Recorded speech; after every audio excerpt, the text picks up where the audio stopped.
Oh yeah. Oh Go all that no. way. It was Go all that way, and closed. it's closed. So, All that way. yeah, so we ended up going to the Fitzwilliam Museum in Cambridge instead. Well, that's good. It was very good, yeah, but I would have loved to have seen Must Farm. Yeah, that's a big shame. I've got to be honest with you. Yeah. Right, so I tell you what, the Golden Girl, right? Um, the Golden Girl, Margaret, she's going to tell us about her little escapades. Ooh, Margaret, over to you. are you talking about the museum in Cambridge? Yeah, we want to all know. All want to know about it. Well, it was Um, full of Egyptian mummies and things, full of okay. Egypt. Nothing, I didn't see anything British in there. Oh, right. Did you get those photographs that I sent you? Yeah, I got those photographs. I have had a look at them, and obviously, there were a lot of Egyptian stuff amongst them. I'm sure you sent that there was one or two British things amongst. I need No, to I have a didn't. read look. Yeah. There was a lot of Rome and a lot of Egypt. There was medieval, British medieval Right. armor and Okay. swords, Okay. which was quite stunning. It was a very good exhibition. It's a very Okay. good museum, beautiful There were a lot building. of I'm sure you said that there was one or two British things. Hang on a minute. We're yeah, go on. So you were a bit disappointed, but other than that, you had a fairly good time. Yes. Good, good. I'm pleased about that. I believe they've But, got some of the artifacts from Must Farm at Flag Fen, but that was closed as well. oh God. So a bit So disappointing. right, okay. Well, the next time, maybe you should phone them up and find out if they're open. I don't know. What was the reason why they were closed? It was Bank Holiday Monday. What? It was Bank Holiday Monday, May Day. And they were closed on a And bank they were holiday. closed. Probably I, remember the reason to be away open, wouldn't it? A bank holiday. Yeah. well, I suppose they have to pay the staff extra rates for bank holidays, so maybe that was why. But I would have thought it would have been open when most people could go. Yeah. Yeah, they'd take more money, wouldn't they, if there's more people going, so they could afford to pay the staff. Yeah. I can't actually. I'm actually totally gobsmacked. I really am.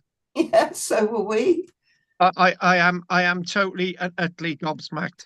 Has So Must did Farm been all covered in and all the artifacts taken away, or is it an ongoing thing?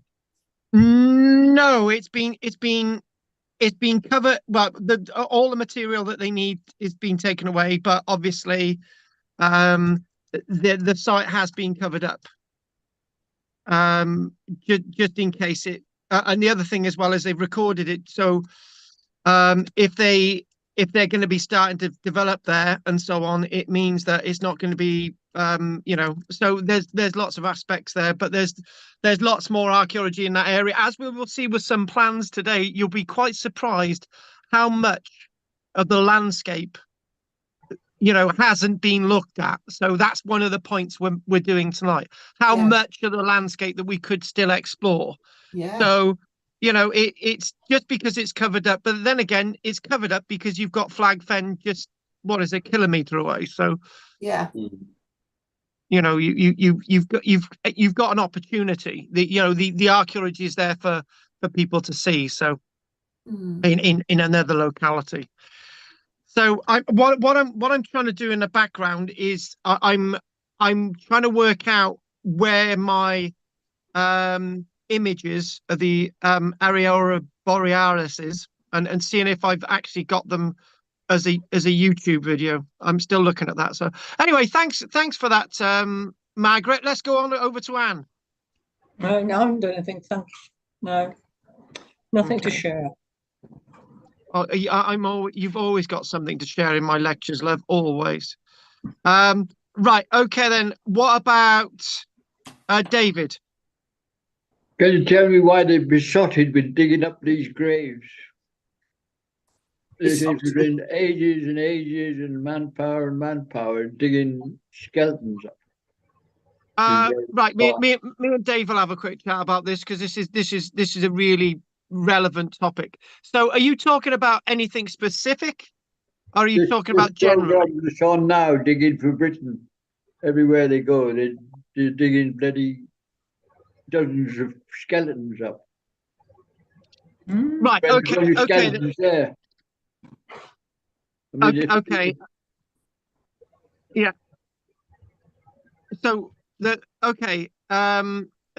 two ways of looking at this. I think the obsession with archaeologists with human remains is wrong. So that's that.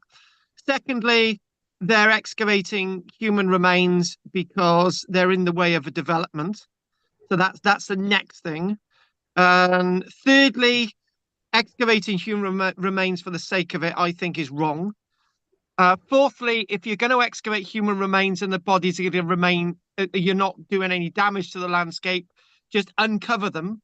Don't remove any of the bones, photograph them, take samples, but leave the human remains in the ground. That's where I come from, right?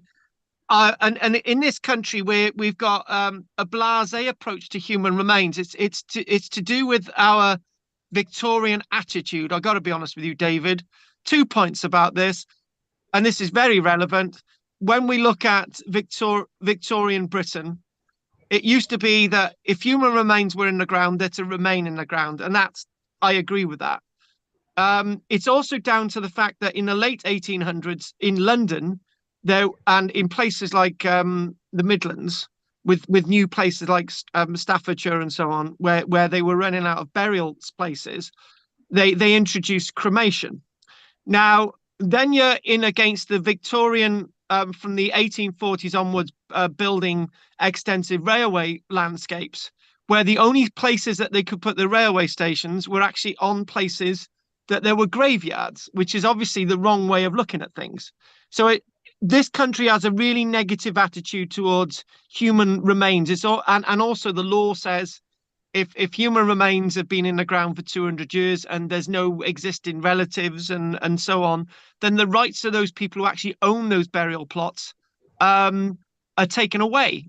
And I think that's wrong. It's about law, David, and I think the law should change. As far as I'm concerned, if human remains are buried in the ground, they have to stay there. And Britain's big enough.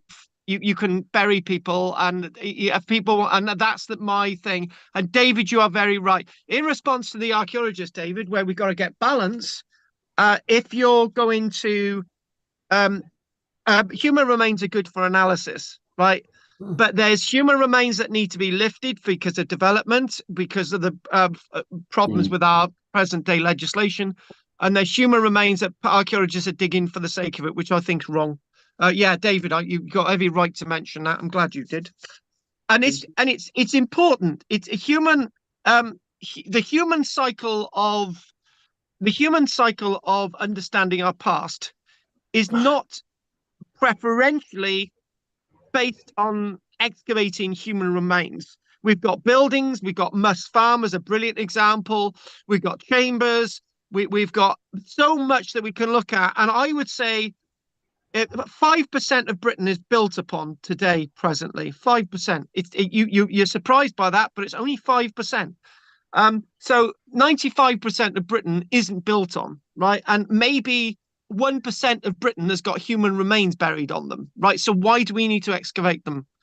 And the very important points there. If we get human remains, David, and we need to lift them for a million different reasons, then we analyze them, but we shouldn't just do it for the sake of it. Really good point. And now you've got my goat. Thank you. But I'm with you, David, on that one completely. Do you think, for instance, Margaret, thanks for that, David. Do you think the archer at Stonehenge should have been left where he was? Well, the problem is if yes, he was not forget about the Amesbury Arch for a minute. The set of human remains that were found in the ditch at Stonehenge, I think they were excavated that one was excavated in the 1970s, right? That set of human remains was still there and had been there for thousands of years. Why did they need to excavate it? They didn't need to excavate. They could have excavated it and said, wow, that's brilliant, and just left it there. The other thing as well is any human remains at Stonehenge are scheduled protected ancient monuments, right? So it's not that they need to lift the remains because somebody else was going to get to them, right?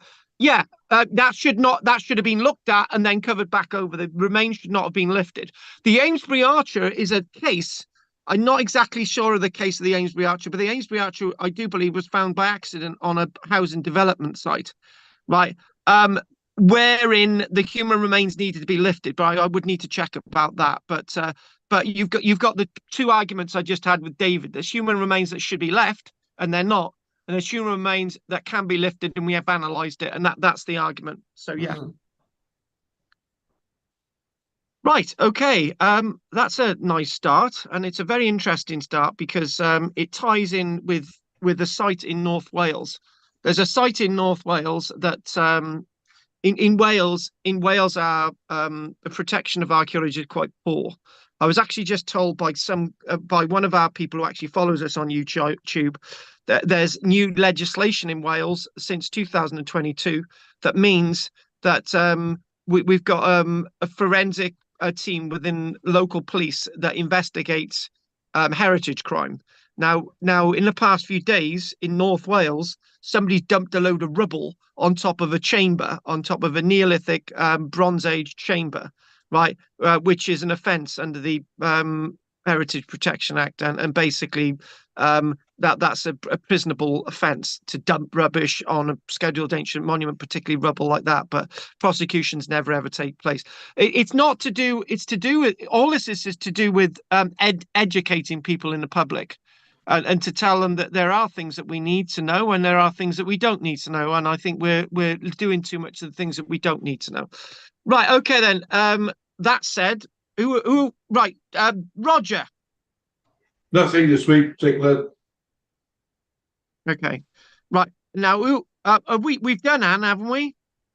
Yes. Yeah, we've done Anne. Drina, babes. No, I haven't got anything. Sorry. Right. Okay, then. What we're going to do now is over to Andy. You've got to have a little bit of news for us, just to use up a minute, please. I got a call from a lady asking me to go and look at her house. And it's actually a lady who asked me last year, and I haven't had time to go over and have a look at it. And she said she got some remains in the grounds. It's quite a big place. And this time it said, "Can you come and have a?" The message said, "What still wants you to come and have a look at the tunnels." And I thought, what tunnels? You didn't mention anything about tunnels last time. So I have no idea what it is, but it's in quite a posh residence. So, and it's several hundred years old. So I've already looked on the maps and couldn't see anything, buildings or anything that were there. So can't imagine that. But tunnels was a new one, so that should be interesting. I'll get in touch with Claire and get her to come over and go and have a look at it. Tunnels, I got to be honest with you, Andy. I always come across people talking about tunnels. There's never any tunnels anywhere, but if they are proper tunnels, then that would be a really interesting one. Yeah, we like tunnels. Well, it's in relation to a local hall, which is, as far as I know, probably at least 300 years old. So that there's a possibility that it might be genuine, but Air raid shelter. No. Oh, that would be gorgeous. No, it won't be an air raid shelter. It's in a little village.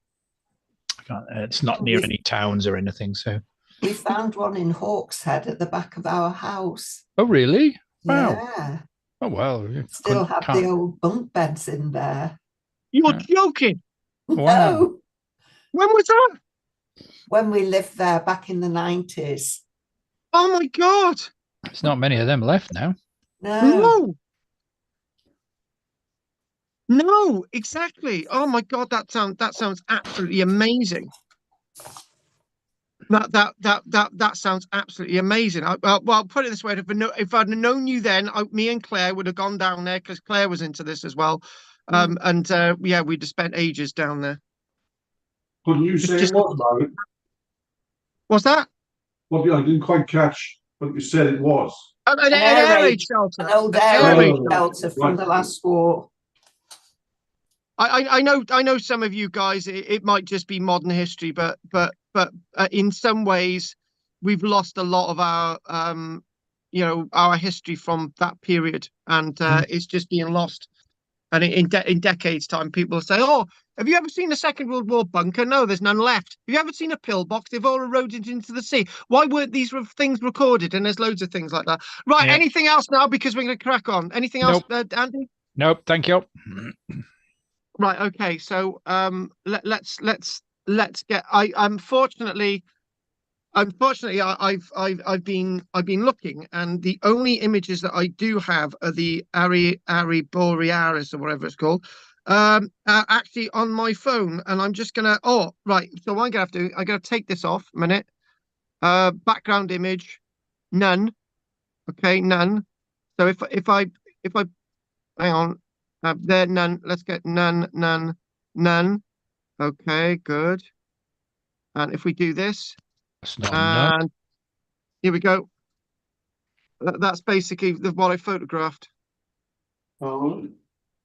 And there it is. That's another photograph. Amazing.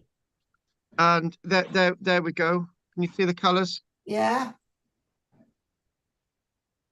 So I put that on TikTok, not on YouTube. But this was all about 11, 12 o'clock. And there's people saying that this is chemtrails and man-made and all that absolute nonsense. This is completely Mother Nature displaying her best. Yeah. Right. Yes, it was spectacular.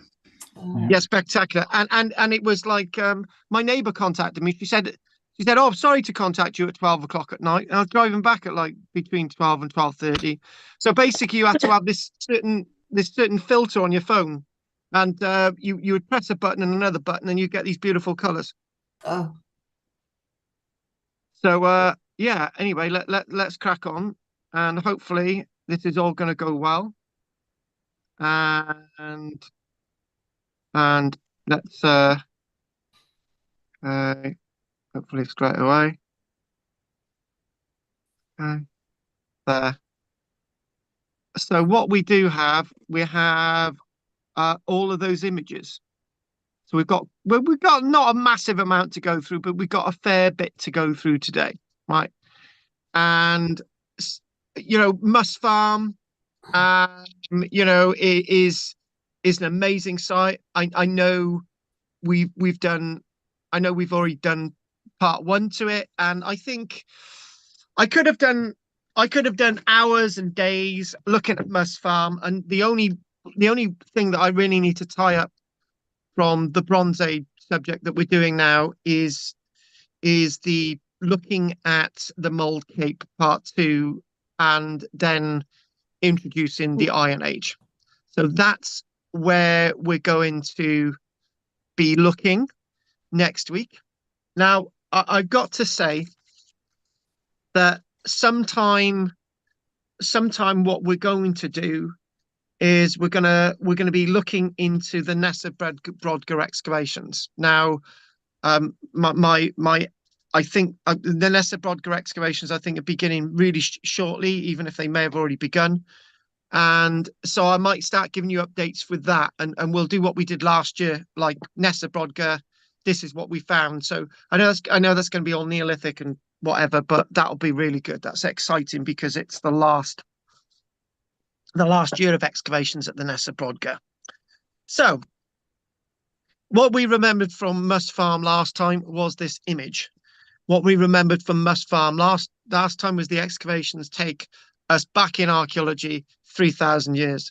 What we know about Must Farm is that the level of preservation is actually extraordinary. What we don't know about Must Farm is what we're going to do today is more about what they've associated with the food bowls, what some of more of the level stuff that we didn't get last time, 1 or 2 more objects that we didn't do last time as well. So it's a trap of information. I want to trap you and try and get lots of information with you tonight. So at the Must Farm excavation site, it's when we looked at this earlier on, I basically, when I mentioned this earlier on, it was disappointing that Margaret didn't actually see the excavations. or it was disappointing that Margaret didn't actually get to the museum, or all these things. But so what we can do now, Margaret, is actually fill in the gaps. So again, the other statement that we made last time is that Must Farm itself is one of the best preserved Bronze Age archaeological sites in the world, right? And that's not an underestimate. It's definitely one of the best preserved Bronze Age pieces of archaeology beyond far in the whole of Britain. We've got other Bronze Age, Neolithic, Mesolithic sites, which like Star Car, for example, right? But this for us, with having just a Bronze Age moment in time, it's just Bronze Age. It's all Bronze Age. There's nothing really before, and there's nothing really after, right? And this is what makes it unique. It's almost as if it's a time capsule. You know, those time capsules that they keep talking about. You know, we buried a time capsule 100 years ago. We dug it up, and there's a load of bits of newspaper, and then nobody's even tampered with a time capsule in 100 years. That's exactly what we're talking about. So it's not just initial excitement with this find. It's the complete excitement with this find. It's what this site is. It's everything about this site, and putting everything together. We think about log boats. We think about fish traps. We think about a wooden platform. And when they excavated not all of the site, they come across the remains of at least 3 buildings, 4 buildings at a push. And what we've got is the domestic detail. We've got everything other than the pig squeaking, right? And we haven't actually, interesting enough, in lieu of human remains, we've got 1. That's it. And that was David. That was justifiably excavated because it may have been in the way of any development. So that helped us analyze and put, this is not a pun, meat on the bones for the rest of the site. So full excavation of the site, Must Farm, and there it is: Peterborough, Flag Fen, Whittlesea. There's stand ground there, and all this white stuff in the middle, all that white stuff in the middle at times was either completely open water, boggy, marshy landscapes. It's completely changed over time. And I know we've seen those maps and images of the landscape where it goes all the way to the Wash, for example. And what we do see is that once open water, but lots of things have naturally changed. But a domestic sense of archaeology, domestic projection of what these people's lives were like, understanding those lives, is basically brought to us. I was listening to a beautiful show on the radio today, BBC Radio 4+, and they were talking about in the 1930s, you could make a record and you could hear somebody's voice, and they used to have these booths in different towns and cities. And we didn't think that was going to last, but those records of people's voices, 80, 90 years on, are still with us today. And why is this relevant? It's relevant because these people's lives in a moment are trapped and preserved for us to see. Just like those records, this is a record of history, archaeology, without the voice, but the archaeology is the voice. This is why we do these classes. The archaeology is speaking, is echoing, is giving us a raison d'etre of information that we would not get anywhere else.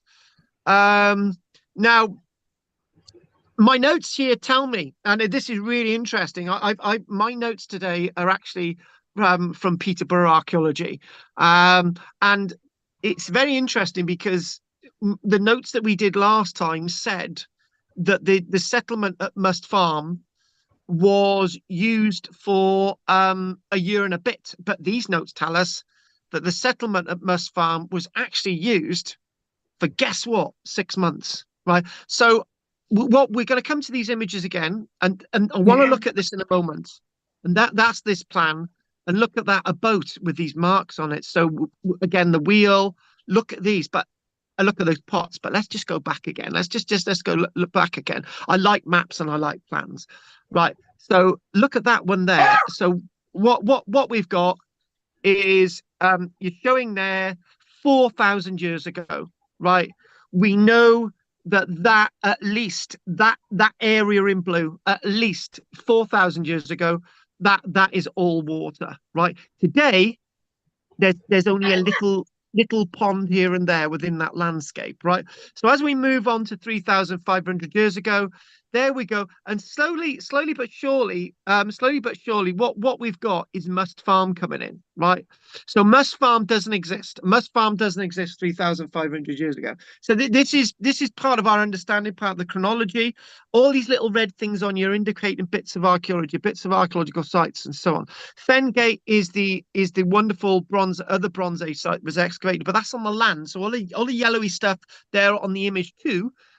Where it's got Bradley Fen and Fengate, that's basically the island landscape within all this sort of cloggy landscape of water and marsh and salt marshes and so on. So what we've got there, very interesting enough, as you go down the ages, you've got 3,300 years ago, and what you got there, Flag Fen, right? Causeway over to on the left hand side, that's going to be Peterborough on that side. Causeway, Whittlesea Island. Now, interesting enough, where we come into history is 3,300 years ago, because there it says Must Farm. Must Farm as a site doesn't exist, but what runs across Must Farm, and this is one of the things that we said last time. What runs across the Must Farm site is a causeway. Now, the causeway is a Bronze Age, and it might have even been a Neolithic causeway along there as well. There was no settlement at that stage, right?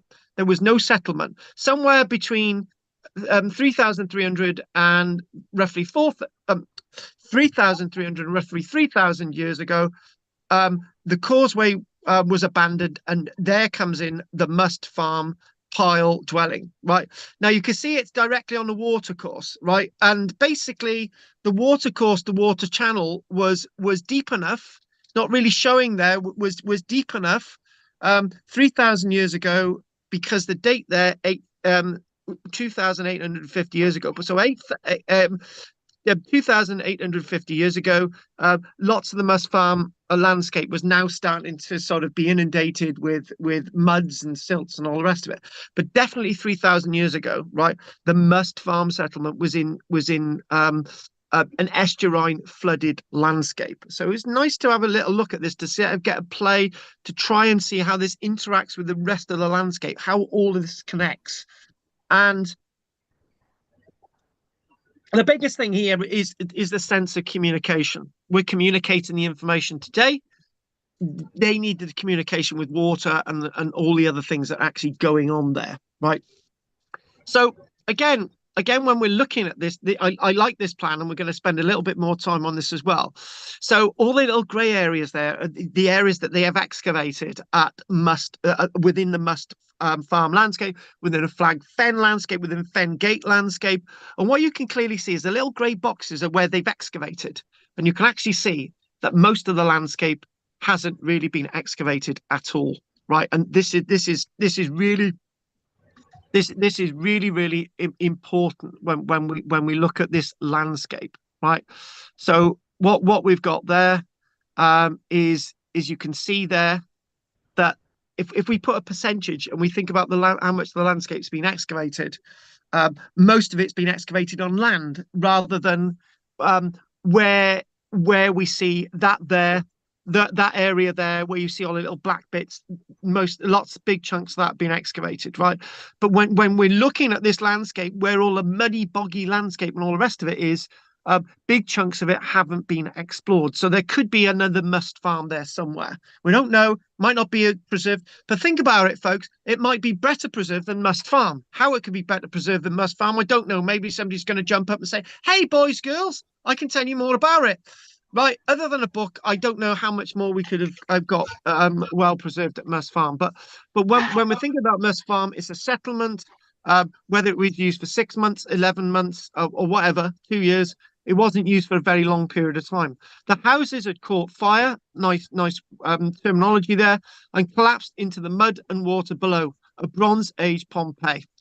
Now, when we make the parallels of a Bronze Age Pompeii, inside me, that doesn't sound right. And the reason why that doesn't sound right is that the level of preservation at Pompeii was a different level of preservation. right? So obviously we've got lots of molds of human remains where we take casts from them. We've got timber that's been burnt. We've got basically carbonized loaves of bread. We've got beautifully preserved frescoes. Lots of other things at Pompeii, but we don't get the level of organic archaeology as we see at Must Farm. So I would say this is a Pompeii within a Pompeii that's better than Pompeii, right? But it's obviously not better than Pompeii because it's not a Roman site. It has to be a Roman site to get people interested. But for us, as our Pompeii, this is the place that we're learning a great deal from, right? And again, it's meaningful. It tells us an echo of a time capsule. What we again, I may have underestimated the volume of what this means. It's not just the preservation of 6 months or a year. It's the preservation of one day, one single day. And I think when they're trying to make the parallel with Pompeii, 11 o'clock, people are still running around the city. By 1 o'clock, they're carbonized under all the ash, and then the pyroclastic flows and all the rest of it were associated with Heracleum and so on. I think this is what we're talking about. This is what we mean by when we understand this, and we understand what's going on. How the site was found. Now, interestingly enough, we knew about the causeway going across the site, right? But we didn't know that Must Farm existed. So they thought, we actually went a bit of a causeway, right?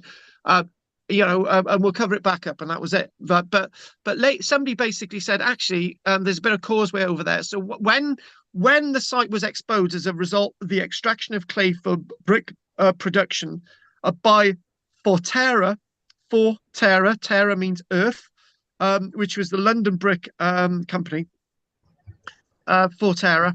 The excavation undertaken by the Cambridge Archaeological Unit was funded 1.1 million by Historic England, and this ties us in with what I was talking about with David earlier on.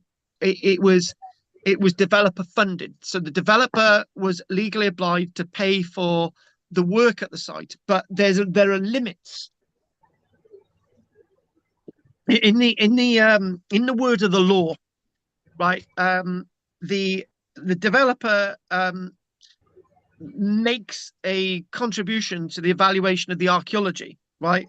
And then the developer is not legally obliged to protect the archaeology. The developer's legally obliged to record the archaeology, right?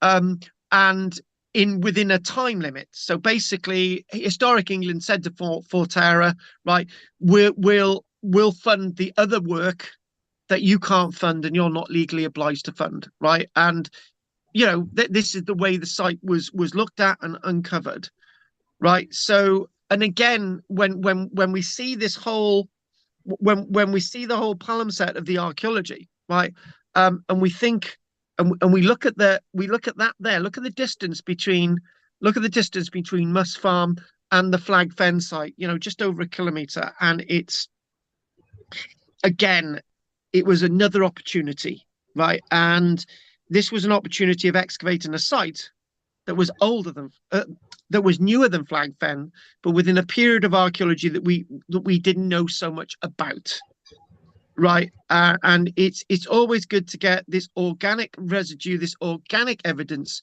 to really help us understand and to really get into the archaeology. Well, you don't need me to tell you this is a log boat.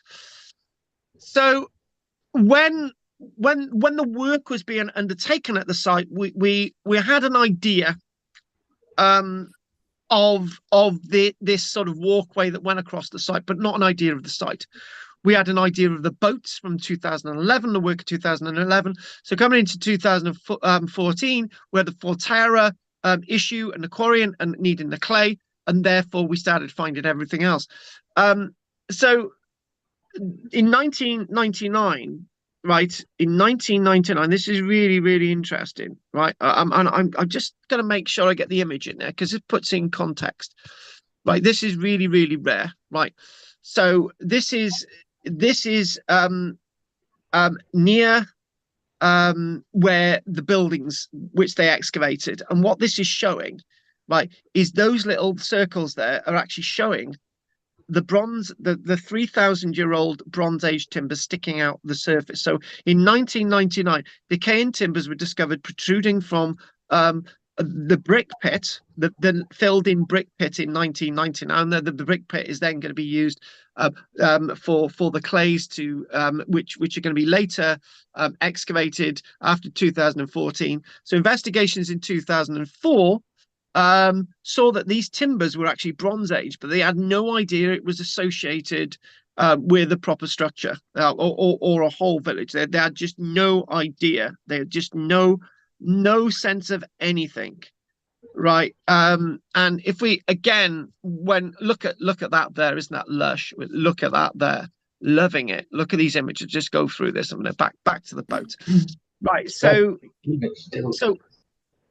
when we think about this, when we understand this, it wasn't just a settlement of houses on piles, stilts, sunk into a river channel. It contained everything else as well. Now we know we've got eight boats within the landscape, and this is one of them, one of the must farm boats. And again, what we think when we talk about the four buildings excavated at Must Farm, right? We believe that the rest of the village may have disappeared in the 1960s without much of a record, right? So if we go to there again, right? Sort of just where number 14 is there, just sort of in that area, right? It said that the quarrying, right, may have inadvertently completely decimated the rest of the settlement in the 1960s, right? And destroying about 5 more buildings, or maybe loads more buildings. There was a little bit of information, but we didn't really understand it was a full village, which is a huge shame, right? But it isn't a huge shame now that we're able to go back and we're able to understand the archaeology, and we're able to examine it and really understand it and really get to grips with it. And again, if we sort of go back out, and we go to there, and as we can clearly see this, seeing this between 2015 and 2016, the timber structures, when they excavated them, were wet, and the sense of being submerged under water, which is within anaerobic conditions, which are basically the bacteria doesn't attack this because there's all the sediments above it which stop oxygen aerating. It means so the archaeology itself was the layers provided excellent conditions for the preservation of organic objects as the layers of silt accumulated. So it wasn't just looking at the preservation now, it was the conditions of preservation, right? And one thing when we look at archaeology, sometimes when we look at archaeology, this is could be said to be completely accidental. Nothing in archaeology is deliberate, right? So we've had this conversation before, Andy. I can't remember when we had it, right? But it was ages ago, it seems. I know we had a conversation in one of these classes. It was definitely a Tuesday evening. And it was like, what's the chances of things being preserved like this? Right. And then we basically, oh, yeah, that's right. It was a long time ago because we were looking at the preservation of footprints of the Thornbury coastline in the Morecambe Bay. And we were basically saying, what is the likelihood of these footprints being preserved? and they remember they've just been uncovered by the sea, and they were so well preserved. I think it was 2.5, 3 years ago, whatever. And we basically said the chances of these being preserved under those conditions could be 1,000,000 to 1, right? It might be those chances of this being preserved with the conditions are probably 1,000,000 to 1 that this site is actually been preserved, right? But as those odds are not too distant, because as we've already said, 95% of Britain is still not built upon, and you know, when we think of all the boggy creeks and all the rest of it, there's still chances that we might actually find something like this. You know, every week somebody wins £1 million on the lottery, so those are the odds of finding something like this again. It's quite possible. So again, when they had no idea when they were thinking about this in 2014, when the excavations happened in late 2015. But once it became clear that the remains, there could be something there, and if there is something there, they would be endangered if left in situ because the landscape would be drained. They put a sequence of comprehensive excavation over those months between 2015 and 2016, and this allowed forensic investigation of the site and the unearthing of a wealth of everyday objects. And and it's interesting to say that we've now got the publication that's come out now in 2024, and tens and thousands of finds have been excavated from this site. You know, so many of them, so very many. So if we want to highlight the archaeology, and we want to say, right, Carl, just what are the highlights, right? Let's just you know, what are the highlights? So the uprights and roof timbers of 3 buildings lying as they were fell when the site burned, and a 4th building as well. And if we go back out, and this has got to be the best image of 9 log boats. I don't know why I said 8. It's got 8 in my mind, but 9 log boats. And then again, you can see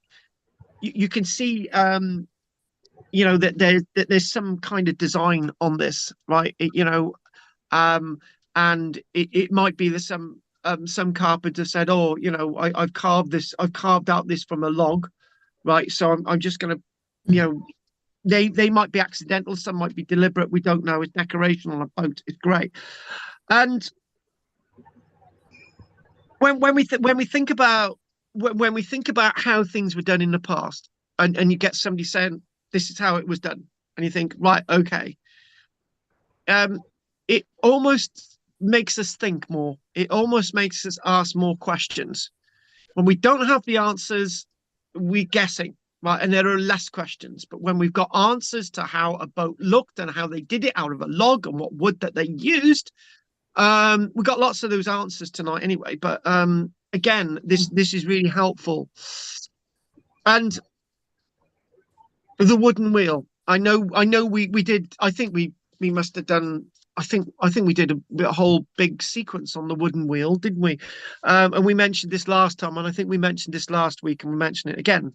So I know we've mentioned this, but what we do have is we actually do show a cross section of the wooden wheel. It's made from planks. It's not just one big piece of wood. It's made from planks, and it's all.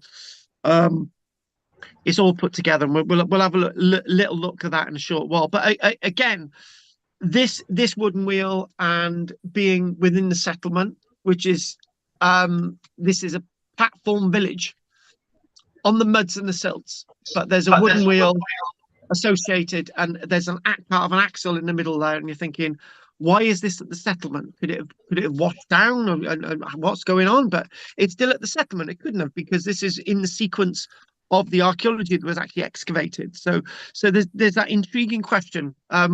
Why is there a wheel there? And then you get evidence of the remains of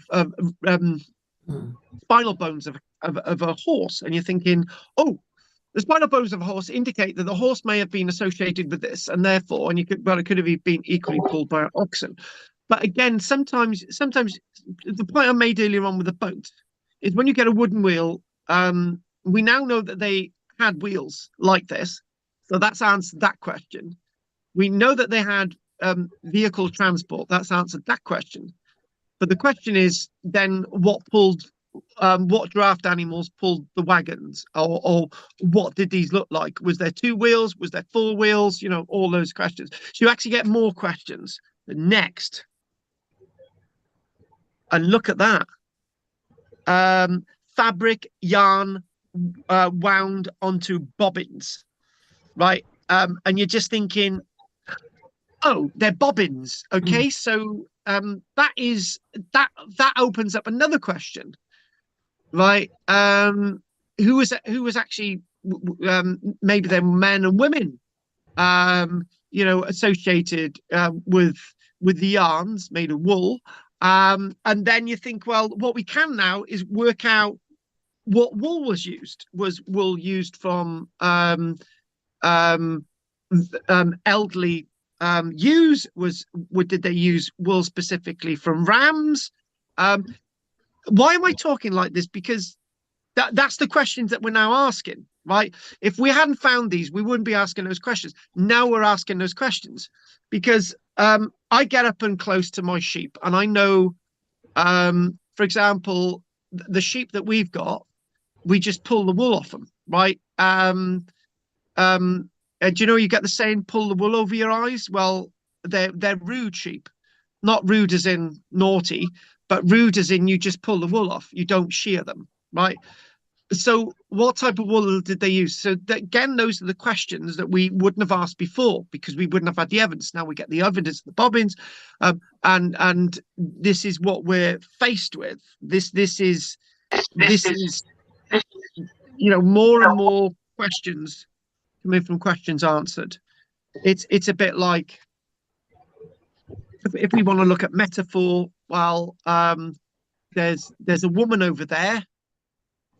And that's it. There's a woman over there. So the woman comes up to you and you can ask her who she is. Okay.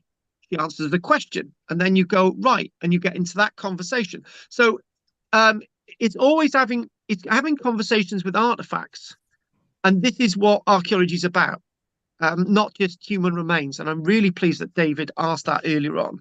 So the one thing, David, is in what we've got more, all the information that we've got here.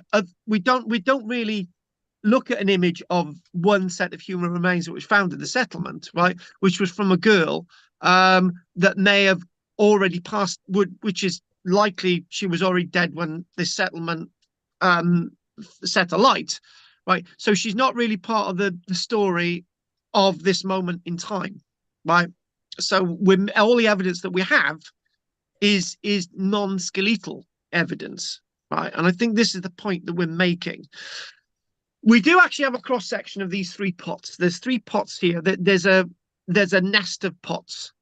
Now I know that Margaret's a good old gardener, and so is Anne, and I know some of you guys are. And you go to the local. I know, Drina, you haven't got much of a garden, have you? But so you get a nest. A nest of pots for your gardens. So you've got a big pot, you've got a medium pot, you've got a small pot, and this is what this is. Obviously, a nest of pots for other things. Again, we didn't know they did this. Why would they? But we know they did this. Again, more questions. We've answered one question. Now we've got when we think about pottery, we think about a pot. There's a pot there, and they didn't go in. They didn't fit into each other, right? But you've got different sizes because they fitted into each other, and they could be put away over in the corner, upside down, inverted, right? So we do see this. We do look at this information. Now, the other image, we've actually seen something similar, which is this eel trap, right? This wicker fish trap, fish weir, fishing trap, eel trap. And this itself, obviously the eels go in there, right? And as they go in there, they struggle to turn around, and as they go in there, it's usually spikes inverted in to stop them coming out, and they're trapped, right? So hence the word eel trap. And again, I know I'm probably overdoing this, but it's really important. How did they catch eels? We don't know. How did they catch eels? Now we know. What type of eels did they catch? You know, did they throw some of the smaller eels back? Right? Did they chuck the big eels back and eat the medium-sized eels? Right? And none of this sounds ridiculous because I've got my sheep, right? And I've got to make the choice now. We've got our ram called Eden, right? He's given us 12 baby lambs, right? Now I don't want any more lambs next year. I can't afford the time, right? Because I've got my live shows next year. Now, I need to have him docked, right? Because he's a good dad. He defends the babies, right? But I've got to have him docked. He's done his job, right? So, so what I'm trying to get at is that as a farmer, you look at different things, and what do you do with all the eels? Do you eat them all, or do you put certain ones back for different reasons? Again, questions. We know the answer that they ate eels because you got an eel trap, not just the bones, right? And this is very important. Again, very, very well preserved. It's not the first time that we found eel traps in archaeology. It's not going to be the last, but we've got one that's really well preserved, and you can do a great reconstruction from this, right? And the one thing that I've been going on about is pots still containing food, right? Wow.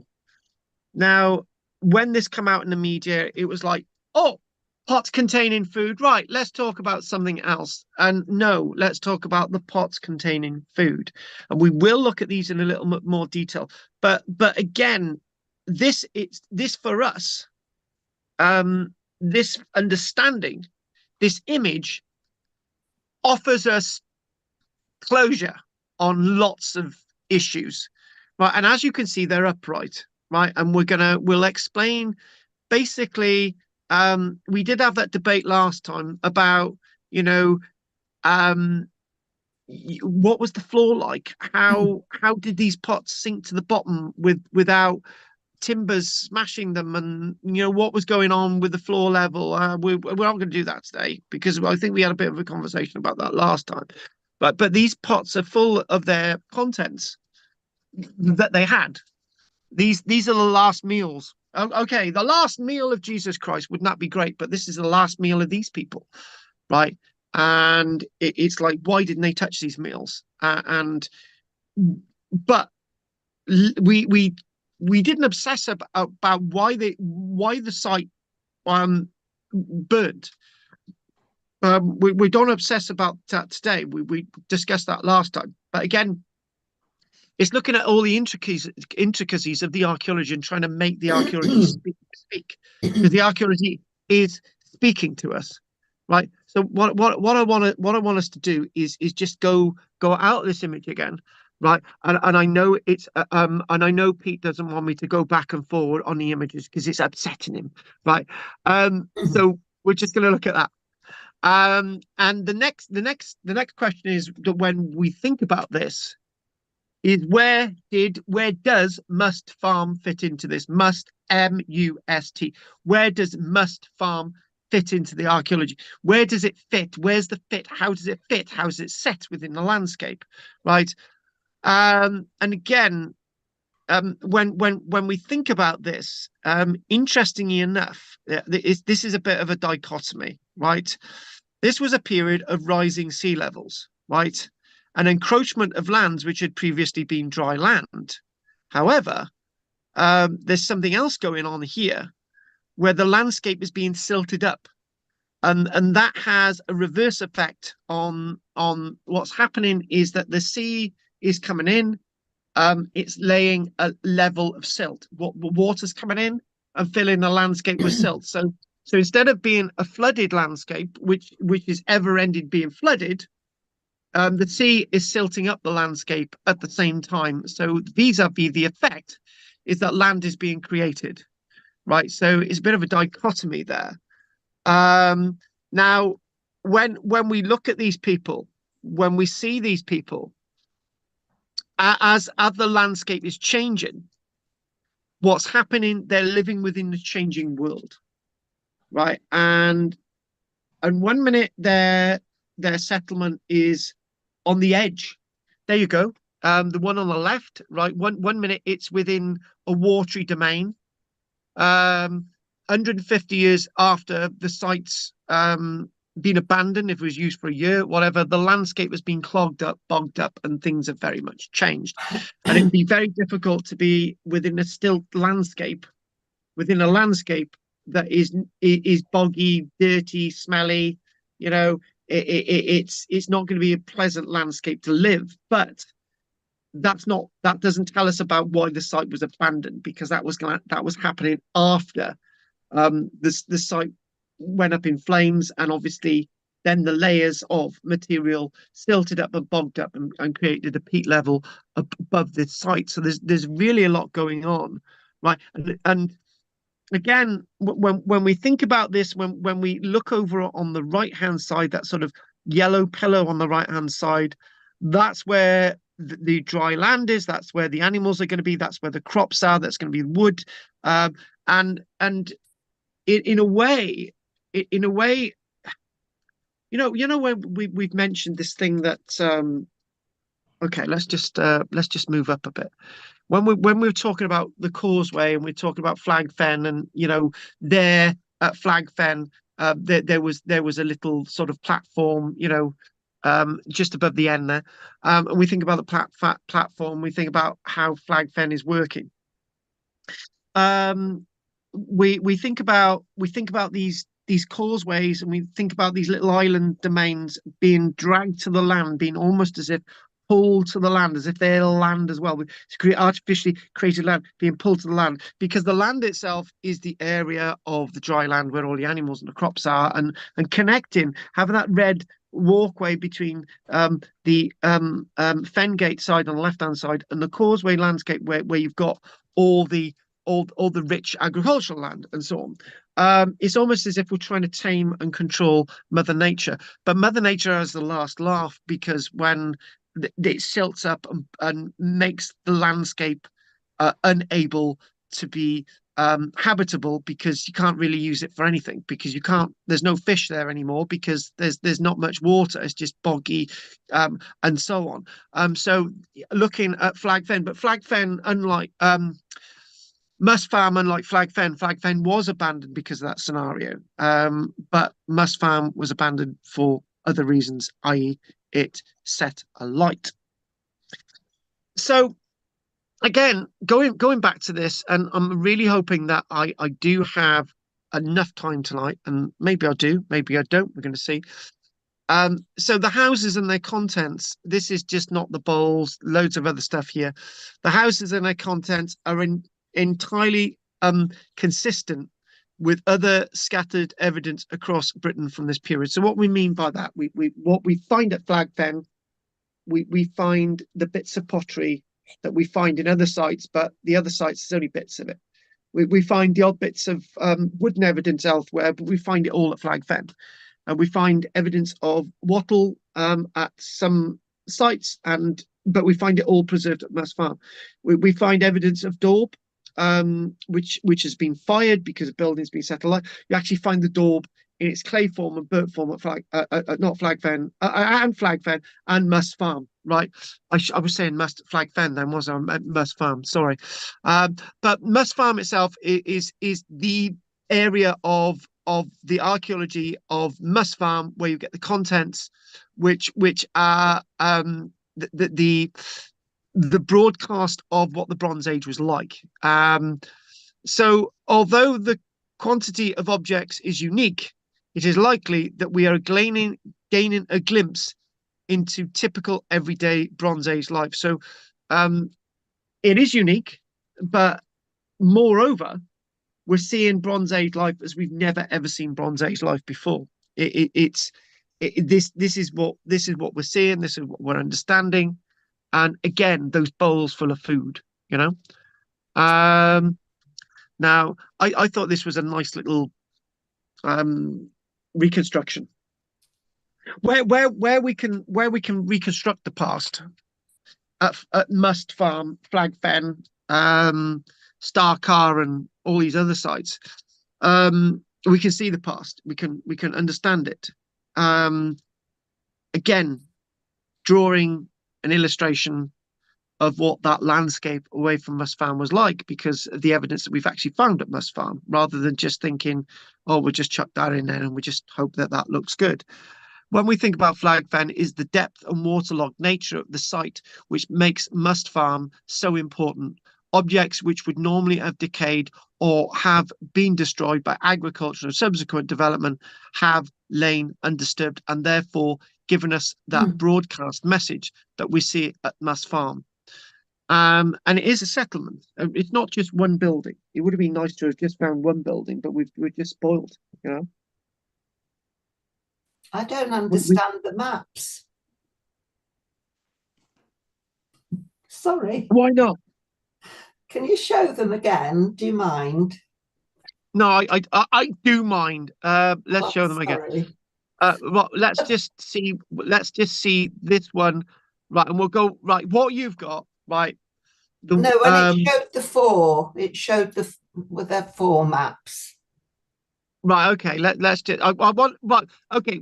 I've done this deliberately, and we'll look at the four maps. So basically, what you've got is the grey areas of the land, right? So sometime in the past, it was a watery landscape, i.e. the Flag Fen Basin. So if we go on to the other map, right, what we do find is this. What don't you understand? Well, I presume the green bit is the marshy land. Yes. And the blue areas are water. And well, in the 850 BC, it's reduced to like a river. So what are the white bits? Dry land. They've always been dry land, babe. They're not white. They're yellow. They've always been dry land. So basically, they're the hillocks, right? So they're the breasts of the landscape. They're the hillocks of the landscape. They're the things that protrude and stand out. So is that where the trees would have been? That's where the trees would have been. Yeah. So if we go to there, if we look on, right, okay, at one stage about 5,000 years ago, all the green area was underwater, right? So by 4,000 years ago, right, it's if we draw in here, by 4,000 years ago, all of this is like up in, when it's really wet, all this would be filled with water.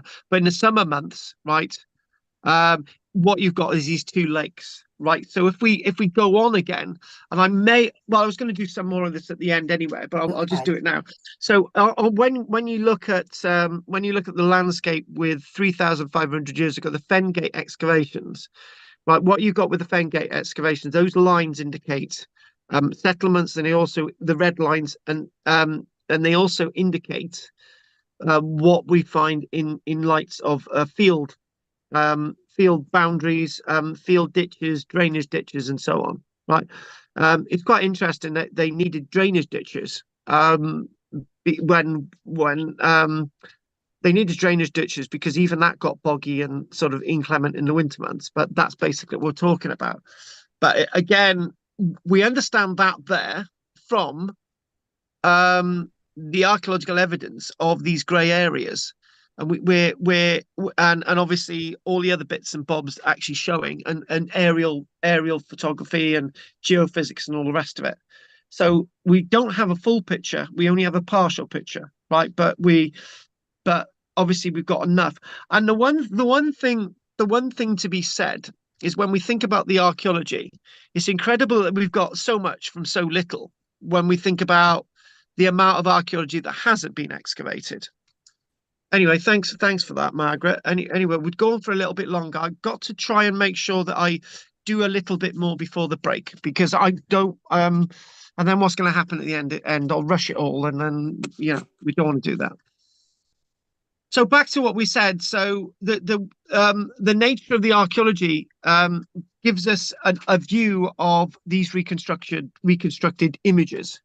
Right, the depth and waterlogged nature of the Must Farm is so important. Objects that give us the understanding how to reconstruct from actual. When at Must Farm, what we've got is reconstructing the archaeology from what is there, right? It's not reconstructing the archaeology for how we think it was reconstructed. We're from a load of post holes in the ground. We're reconstructing the archaeology. No, we're constructing the archaeology because it's there, right? It's almost as if, oh, what we'll do, all the matchsticks have been chucked on the ground. They've all been labelled in order, and we've got a plan and we put it together. Right. Usually in archaeology, we've got a couple of matchsticks. There's no plan, and we put it together like that. And half the time we get it wrong anyway. But this one we get it right. So the settlement yielding, being able to get an idea of the reconstruction of this without the remains of these individuals, right?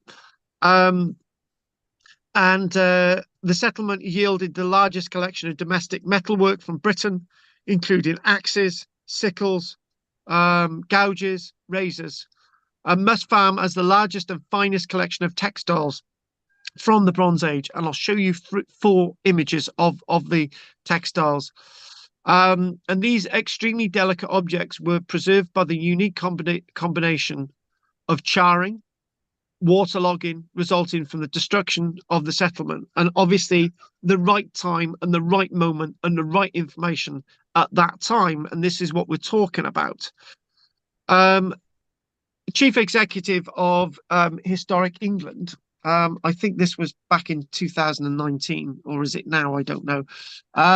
Duncan Wilson said, obviously, back then it was English Heritage, now it's Historic England, funded the project to £1.1 million, which is probably about £1.5 million today.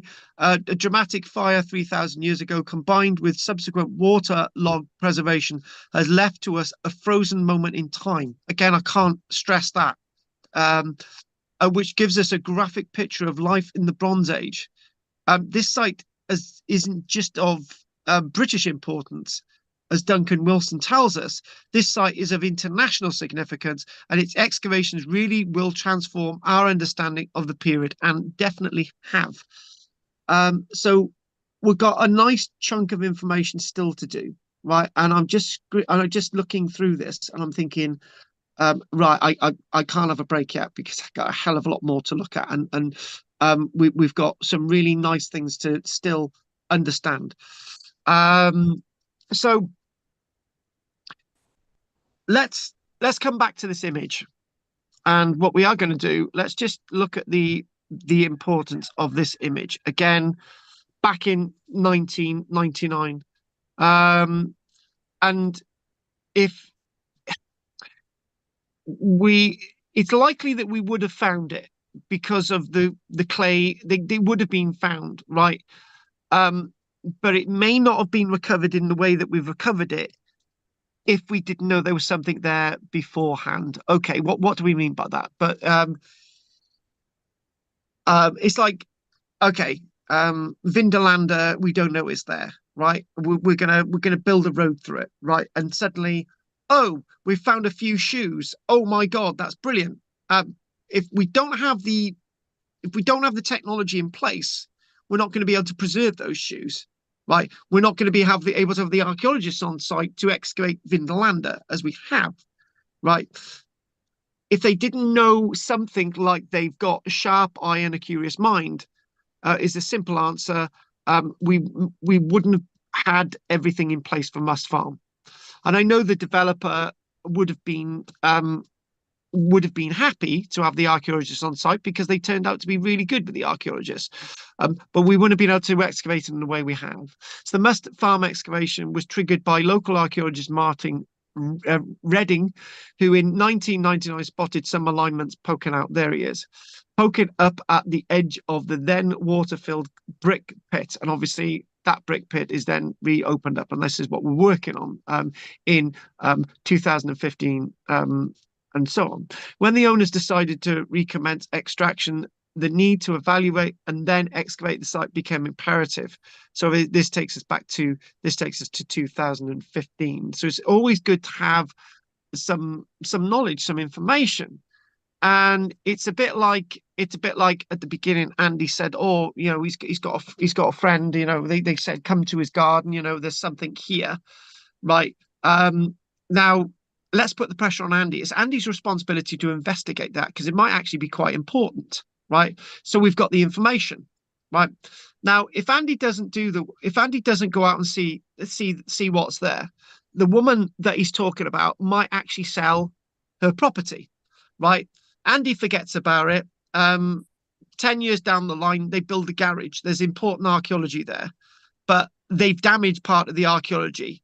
And it's Andy's fault because he didn't investigate in the first place. So forearmed, forewarned, right? So this is what's going on with this site. This is what we're seeing with this site. Now, that quarry was created in the 1960s, right? The quarry was created in the 1960s, and they had actually found a sword and a rapier. We mentioned this last time, as well as quantities of potsherds, and a whole pot that they reconstructed. In retrospect, these may have actually been the original evidence, which were left from the buildings that had been destroyed when they extracted that pit. Maybe 5 up to 10 buildings were destroyed because nobody knew anything was there. Now, if they'd have known something was there 10 years earlier, right, we would have been able to excavate the whole Must Farm site, but we may not have had the funding in place to have excavated it in the 1950s, right? And we wouldn't have had the science to have excavated Must Farm in the 1950s. So in retrospect, the way it was discovered is probably the best way. We lost some archaeology, but we gained a lot of information by being forearmed, forewarned, right? So, and again, how do we know the site was occupied for less than a year? And I think maybe what we might do is that if we go to, hang on a minute. If we go to there, right, I think we might answer this question, and we'll have a break, right? I'm painfully aware I might run out of time. I'm just getting irritable over that. Sorry. I've got to get it all in. So how do we know the site was occupied for less than a year, right? There are a variety of clues, but the most compelling evidence comes from the wood used in the construction. Hence why we got the reconstruction there. Majority of wood used for the construction was sourced from a single patch of woodland with long, straight ash and oak. It is likely to have been located in very nearby in a low-lying fen woodland, relatively close to the site. So when we're talking about low-lying woodland, right, it would have been fed by water to fastly grow the ash and the oak in straight lengths.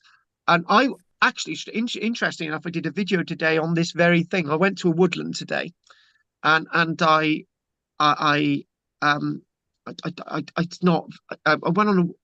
to a woodland today because I'm a woodland warden. I still got my top on, right, and for the Woodland Trust. And I said in the video, I said, when you get loads of straight growing trees, it means that they were planted in a woodland closely together, or basically what happens is when trees are planted tightly together, they all grow straight, right, to try and get the light, right? If you put a tree in the middle of a field, it will grow outwards, and it doesn't need to compete with other trees, so it won't go tall, it'll grow outwards. It needs to protect itself away from the wind. So it could be likely as well that this was actually a coppice or deliberately a planted woodland for maybe this purpose, or they planted within the landscape, within a custom of planting to create the causeways across the landscape, or there's something else that we don't understand. And maybe they planted these woodlands deliberately for settlements like this, right? It's not in my notes, but I'm chucking that in there. This is a woodland that had the material ready to build this site.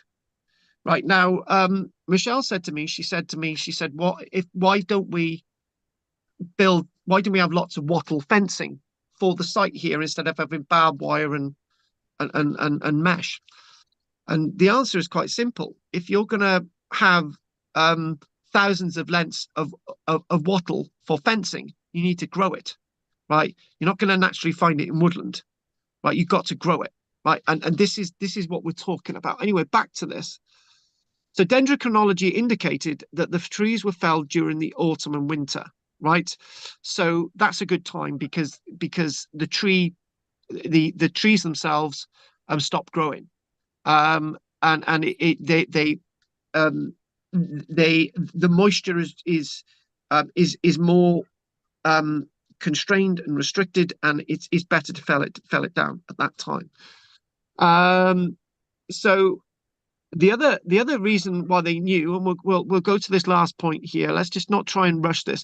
The lack of extensive burrowing by ash bark beetle, right, or any of the multitude of British bark beetle species, constrains the likely duration of the pile dwelling settlement to at least at most 2 years, and more probably a single year or less. So in other words, the beetles are helping us understand the dating of this settlement. And the fact that much of the wood was unseasoned and that the quantities of rubbish associated with habitation were limited also point to the short life of the settlement. So in other words, human beings produce a lot of, mind my French, crap and detritus, right? We didn't find that with this site. It was almost as if it was like a wimpy show village, right? You know, have you ever been into those wimpy houses, and it's like, you know, they're pristine, and we think, oh, we would never live in a house like this because it's so pristine and there's no buildup of anything, right? This is what we're talking about. A consequence of the site's short period of occupation and sudden demise was that the stratigraphy was very shallow, no more than 35 centimeters, comprising only 3 main layers of evidence. So in other words, we're talking about a construction layer where you've got bits of wood in the bottom of this very low, shallow area of water, right? Bits of, you know, bits of wood and bark and stuff, you know, lying there, creating a layer. And then you've got some occupational stuff indicating maybe 6 months of occupation in the muds and stuff. And suddenly the whole thing's set alight and it creates a layer, right? Okay, me. I'm gonna have a 10-minute break and I'm gonna need it. And we're gonna do questions, and that's where we're gonna go. Stop. Right. Okay. So we started quite a nice time tonight, 7:40, and I'm so pleased we did. But it's now 8:58, and I've not really stopped talking since. So let's have some brief questions, and let's give it a go. Jeannie, babes. The marks on the side of the log boats strike me as looking like the marks that we saw in the Nesbrogga on the stonework. I mean, it's a pretty simple design, so it might be just a coincidence. No, let's just actually let's just explain this a little bit more. Hang on a minute. Hang on, I've just lost something on my screen. Right, okay. Let's answer that question with an image. I think that'd be the best way of doing that. Let's just start that now. Let's just go back to that image. There. Okay, let's just where is it? There. Yeah. Now that's very, very interesting you say that, and a very, very good observation. Now on twofold, we've got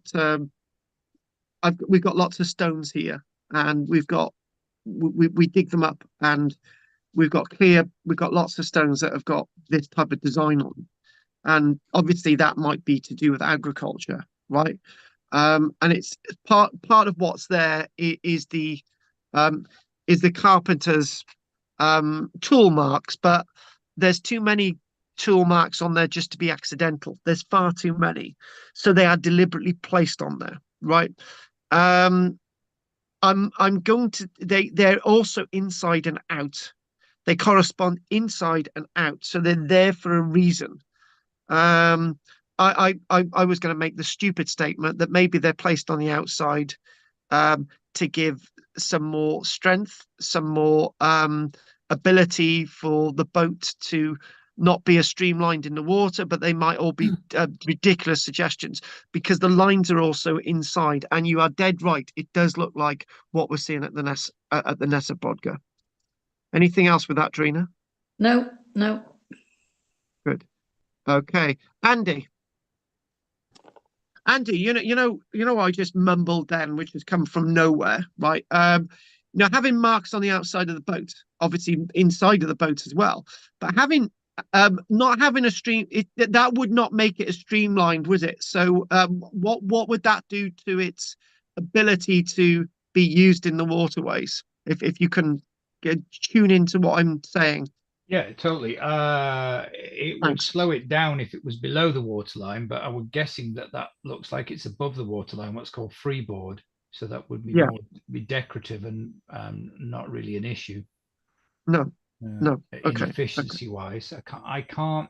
I was looking at that before, wondering why would they have done that. I can't see any practical reason. I can't think of one anyway. So no. Okay. Thanks for that, Andy. Okay. Anything from you, Andy? No, that's it. I was actually going to raise that same issue as to why they put a design on the boat. I've never actually seen a boat with the actual pattern on the side of it like that before. And that's probably the best one we could have had. Yeah. Thank you for that, Andy. Right, David? Oh, thank you. Right, Anne? No, nothing to add. No. Pete? Nothing about that. Just one statement that it's the anniversary of the D-Day landings, and I remember them well. I was only a 6-year-old, but we lived within a mile of an American transit camp. Yeah. And we were disturbed in the evening by all this heavy traffic going past, and we went out to look, and these truckloads of American soldiers were all moving towards Falmouth to join the ships to take them to the actual D-Day landings. One of the soldiers threw me an orange. Oh. I sometimes wonder whether he actually survived or not, because we didn't have oranges, we didn't have fruit like that there at the time. So it was quite unusual. But noticing today they were on about the anniversary, and I say, well, I remember it well. I thought the D-Day was on the 6th of June. Well, so they say, but I think it was a bit earlier than that. I say we heard all this heavy traffic going past. Yeah. Of course, they had to get down. They had to be loaded onto the ships, and then the ships had to sail from Falmouth around the Cape and up to the D-Day landings.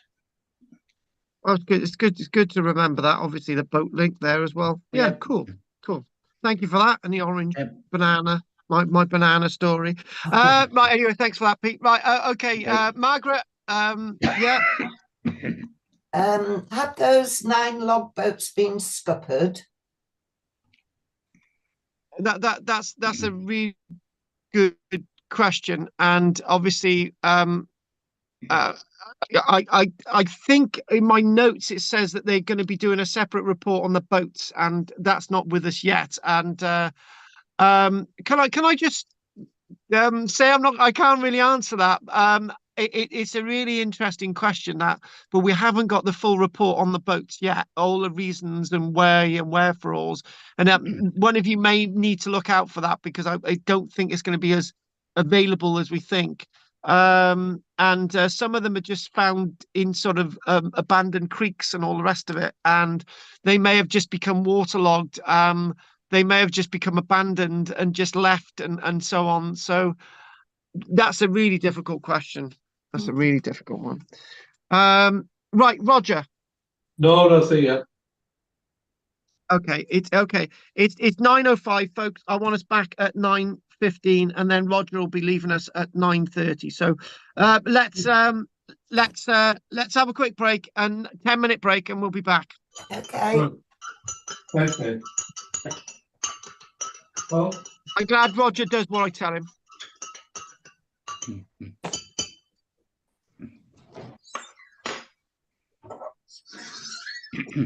well,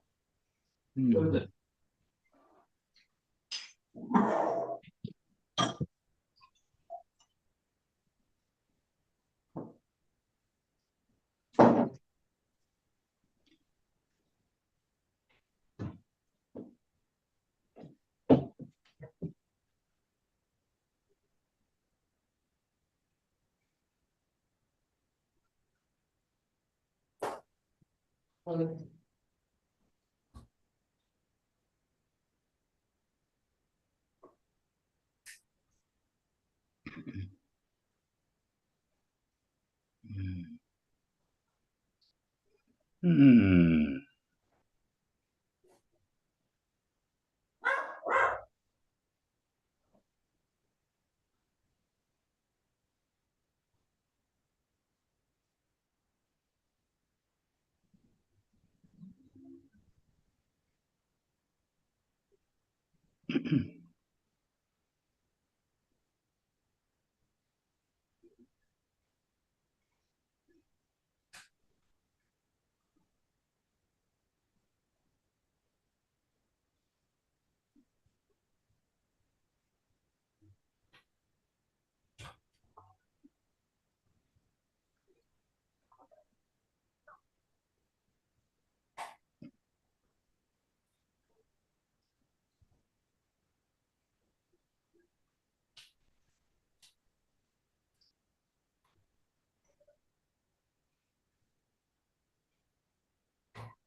Have you moved, Dan? Is that your new kitchen?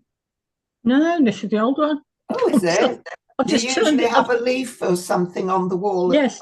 Well, I turned this round, moved around the table because the sunset would have been in my eyes if I'd stayed in my normal position. Mm.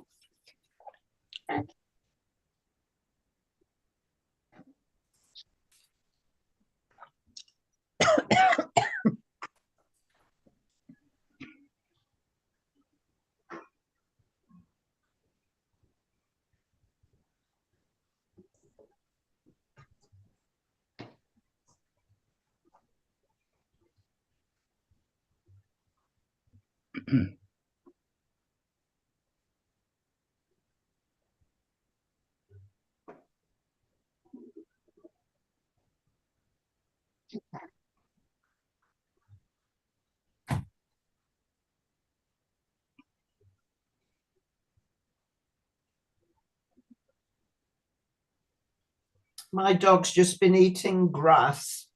He's just been in the garden eating grass, which means he's probably got an uncomfortable stomach. Yep.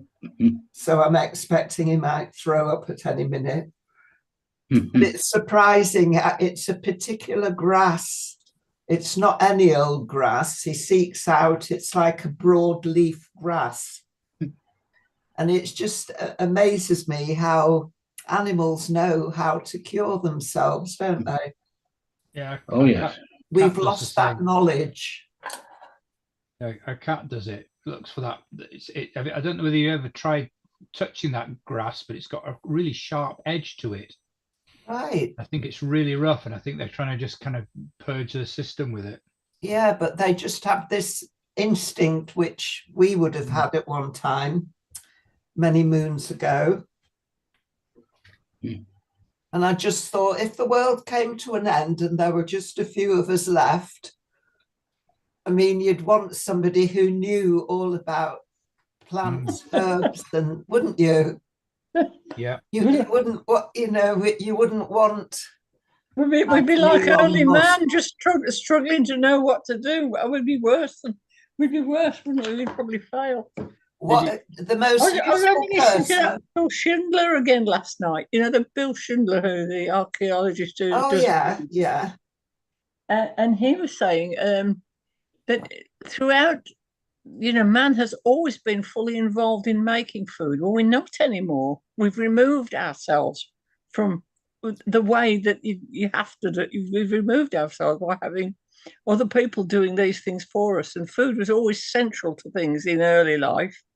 And it isn't now. So he wouldn't know how to do about food.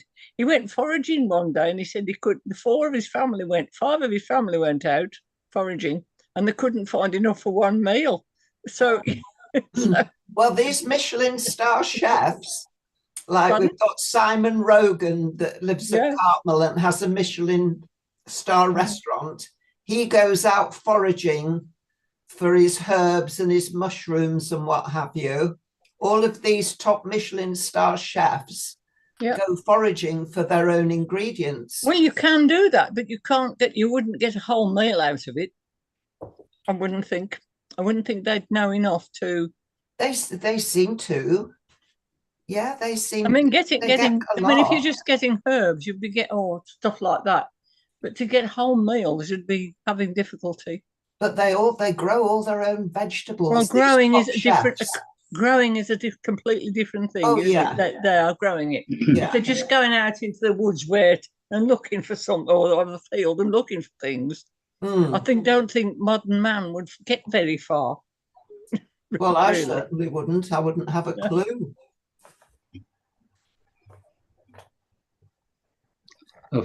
The foraging for herbs is mostly for flavour rather than. Yes, that's right. It's not really for a great meal, is it? It's not to try and feed. But I mean, we would have known that things that were medicinal things. Herbs are good to smoke as well. Pardon? Herbs are good to smoke. I grow bay leaves, rosemary, and thyme. Yes, me too. And things for flavour rather than anything else. That's right. Then you just put a little bit of them on the meal, don't you? I what did I have today? Coriander on my meal. So yes, but as I say, for most people, and me, I can't garden at all anyway. I'm hopeless at gardening. But as I say, even if I'd been raised in a community where you had to go and find your food, well, that's what they did. Yeah, and they were skilled at it.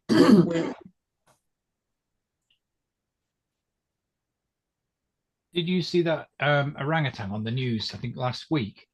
And it had got in a fight and damaged its cut under its eye, and it had gone and found some leaves, chewed them up, took it out and put it on it and healed itself. Clever monkey. Yeah, no, it's an orangutan. They're not monkeys. It's amazing. Yeah, they are a kind of an ape, aren't they? Yeah, they're primates. They're actually different to monkeys. It's an ape. But it knew what to get and which particular leaf to do it. You know, it's just brilliant. It's the first time they've seen it. They suspected they did that, but they didn't know, and it's the first time they've seen it. So now they're going to be studying them a lot more to see how much more they know about what plants to do what with, you know, and healing themselves. In a sense, all animals know what to eat, don't they? They do. because we've removed ourselves from having to do it. We don't know really. Except So our cat. Have to ask. Yeah. Pardon? Except what? Except our cat. What? He Don't know doesn't it. seem to know what to eat. Oh, was he? Stupid. It's been driving me mad tonight because he's been in and out and in and out. And it brought me a mouse in, which I managed. Oh, He didn't want to eat that. It's a live one. I managed to catch that. That's in a. I've got it in a tub over there. I was going to take it and release it now in the break. He came back in again, just right on the break, thinking, meowing away on the way. He goes, Karen's gone down to London today, and I think he's perhaps missing him. He's going around yowling his head off. And he seems to want food, but doesn't want it. So I think he's probably got a fur ball. So my dog's been sick. Oh, yeah, exactly. I think that's what my cat needs to be as well. It's probably that aurora borealis thing. It's probably upset them all.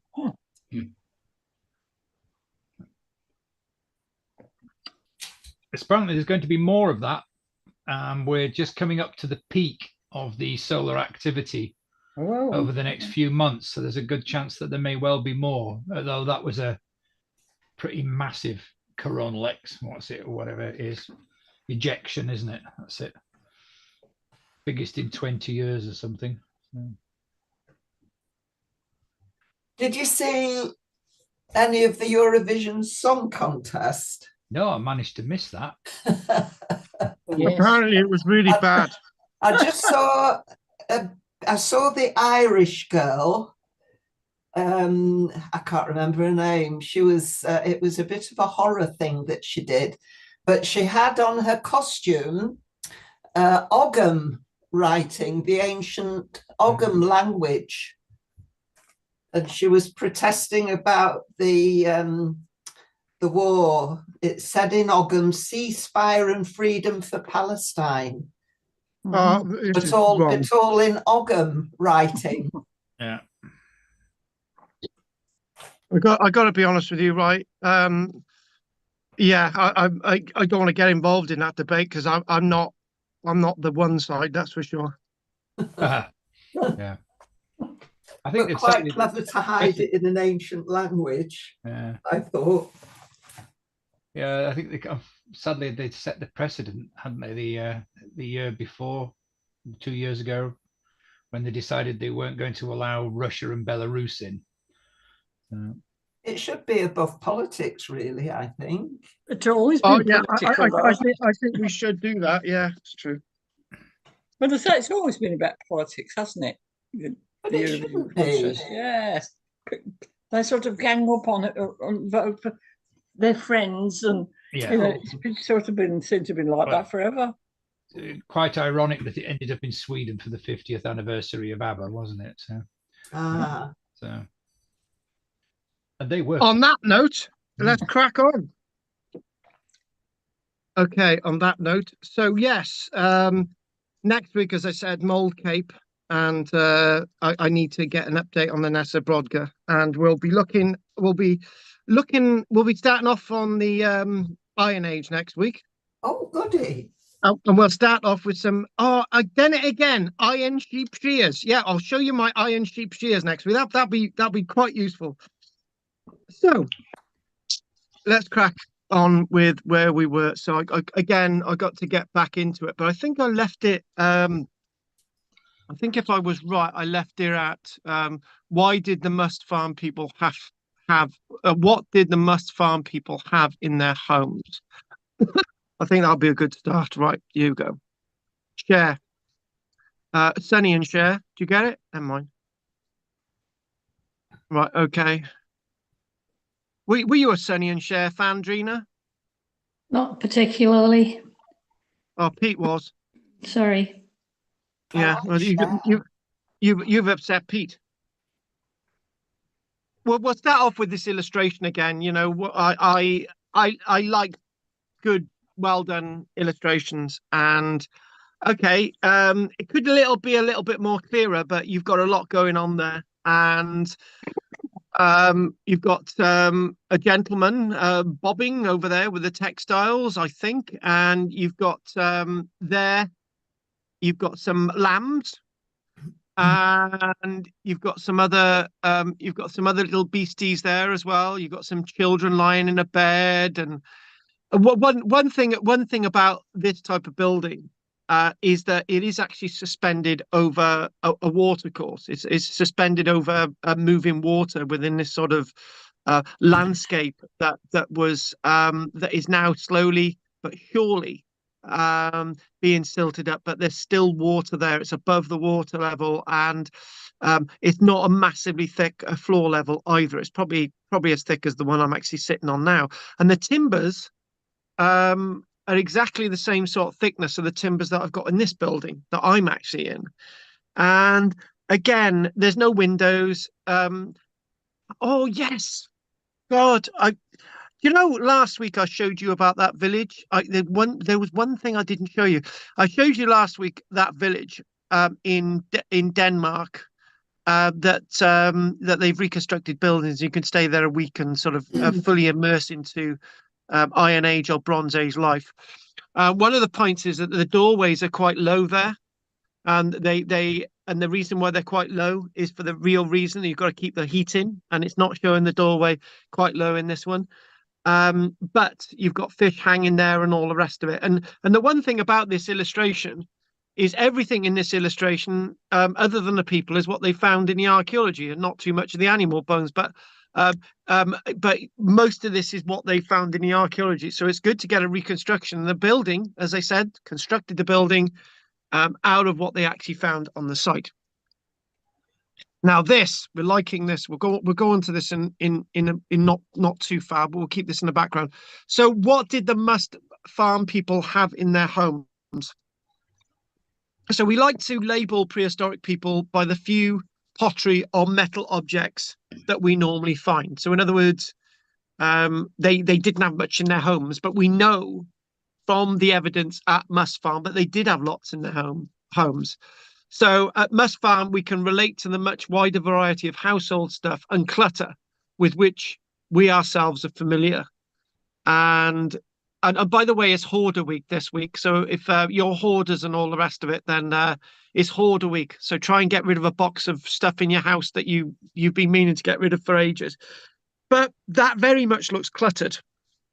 And it goes back to the adage, if you've got an empty space, you will find material to clutter it and fill it up, right? And that's sort of a that's a thing throughout the ages, right? Very rarely do we excavate a space in archaeology that we don't find much in. But in regards to these types of buildings, there was lots. The occupants of a stilted settlement, fled hurriedly, and many of their belongings fell immediately into the muddy waters below. And again, the massive variety of material from this settlement that was used for under a year. For practical or maybe reasons associated with their beliefs, they were unable or unwilling to recover even the metal objects. Not all their possessions will have survived, but far more than we have found anywhere else. Actually, I'm reminded of that there. That even though we have a full palimpsest, full massive representation of their everyday lives, not everything did survive. No, some of the things went up in the fire, right? One, you were talking about herbs and different things in the break. Maybe all that stuff went up in flames. So what did survive is not everything that they owned. And maybe every time we look at Must Farm, places like Starcar, everything's well preserved. We give the impression that there's everything there, but it's not. I even opened up this morning, today in this lecture. I said, "Oh, we got everything other than the squeal of the pig." But yeah, we do have a good representation of practically everything, but there's still things that are missing, right? So each house would have included a central hearth. There you go. Surrounded by specialized spaces for functions including cooking, sleeping, care of small animals, and fabric production. Now, one of the things that we always do when we're looking at prehistory, or we're looking at the Roman period, or we're looking at the medieval period, is that was over there, that was over there, that was over there, that was over there. But it wasn't like that. It was congested like this image. somebody may have been dealing with the loom, or maybe somebody was directly alongside them grinding bread, and maybe grinding flour for bread. And then the next week they might move where they're grinding the bread in association with the wind, or against the wind, or with the light. So their lives were very cluttered. When we've just explained that, there were specialist areas, right? I think this a bit more loosely than that. Houses contain culinary equipment, pots, scoops, chopping, serving boards, troughs and buckets, tools, sickles, gouges, axes. We'll have a little look at that before the end. Textile related paraphernalia, loom weights, spindle whorls, plant fiber bundles, sticks of yarn, string, loads of different things. So, and again, we're looking at this image. Archaeologists were able to divide the pottery finds into those which were broken and discarded. Obviously, they've been there a few months, some of it had been chucked over the side, right? And those which were active in use, like this collection. And this itself, what we've got all together is that we've got evidence from the buildings that we've excavated that at least 64 pottery artifacts were in active use at the time that the site went up in flames, right? Fineware bowls and cups, coursewares, family cooking and dining and consumption, all these things were for the purpose of living. And when you think about that, that means if you divide, obviously, from the 3 representational buildings and forget about the other one, if we chuck 4 over there, so that meant that each building had at least 20 pots, right? And that's actually where I'm. There's me here, right? And there's Michelle and whatever. We get visitors, so we don't have 20 things to eat and whatever out of here, right? And this is an active building, right? And that's in the modern day and age. So maybe what they had was quite representative of the family back then. And again, this would have been inverted when it was stored, right?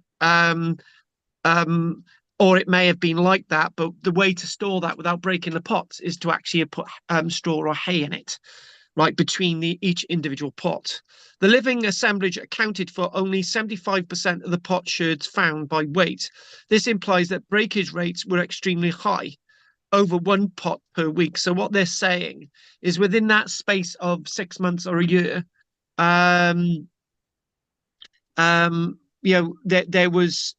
there was a percentage of pots that were broken every week, right? And it's like a typical modern house, isn't it? Yeah, a plate falls off the side, or you break a handle off a cup and you decide to chuck it out. They were very similar. So again, go back there when they weighed all the artifacts and the pottery. The living assemblage accounted for only 75% of the pot sherds found. So in other words, 75% were in active use, 25% weren't, suggesting pots were seen as disposable. Hang on a minute, that's just short-lived utensils, despite the skill and time invested in their production. Right, let's just go back to that sentence, right? It's really interesting that. So are we saying that in this period in the Bronze Age, right, representative in the archaeology, that some of the pottery was disposable? When you'd heated some up alongside a fire, they cracked, right? Children broke a pot, an adult broke a pot, they were disposable, right? That's interesting, because when we look at prehistory, we always think that these things were cherished items. And it looks like that might not be the case. They broke pots like we broke pots today. And remember, they lived in a landscape that the clay itself is used in the modern day and age to use bricks, to make bricks for the London building industry, right? That means that there's clay, which is perfectly associated with the landscape that make pots from. So think about that. They may have had disposable pottery like we do today, right? Like the disposable society that we've got today. And I think that's very difficult for me to offer.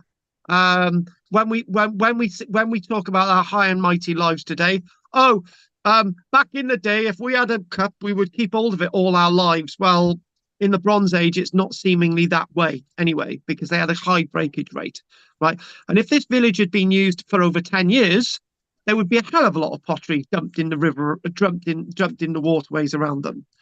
Now, again, what we've got, we're gonna leave. I'm loving that they this is what I've said at the beginning, right? Again, you can get an idea that the mouth of the one above is about 30 centimeters, which is the width of a school ruler, right? So that's really interesting. Wide bowls, these were some of the fine wares, well produced. Let's chuck that on there. We'll look at this in a moment. Grain stores were identified, baskets of grain and so on. And fragments were found from at least 6 possible quernstones, right? So that they were grinding the grain within these platforms within their houses. 3 of these are traditional saddle querns. Basically, a saddle quern is basically a piece of stone, which is a rectangular shape that you would grind a stone back and forth, right? Saddle quern, and also slabs of sandstone, dolerite, and granite, respectively. So you could those different types of stone would be used to grind different types of grain for different types of purposes, right? That goes without saying. This, you don't often see this. This is archaeological evidence of Bronze Age fabrics and fibers. That is unbelievable, right? That we're getting this level of preservation. We know down to their undergarments what they wore. That is unbelievable. And obviously, some of these were bags to keep the grain. The one on the left looks like a flax bag that we might use, be seen from Booths or Morrison's. The hemp or the flax bags that they make.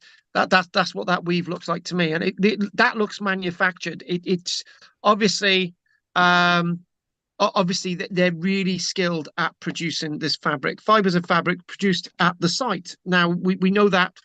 From the bobbins and so on. These were all from plant fibers, predominantly flax. Finds include more than 35 neatly formed bundles of flax fiber strips for leggings, all sorts of purposes. Processed fiber was spun into 2 or 3 ply thread and wound onto wooden dowels, which we've seen. We saw that earlier on, or into balls. There were 36 wound bobbins, as well as a cone of thicker cord. So if we go back to the beginning, there they are. Again, we know that they had bobbins to produce what we're finding with that. So again, what we're getting the archaeological evidence to see that, so there's more questions. We're answering questions and we're giving these answers, and then we're thinking, what were these used for? What did they do with them? How did they? And it takes the image of these people's lives away from living in skins and sort of living basic lives, wandering around naked, wearing woad, which is certainly not what the archaeological evidence is saying.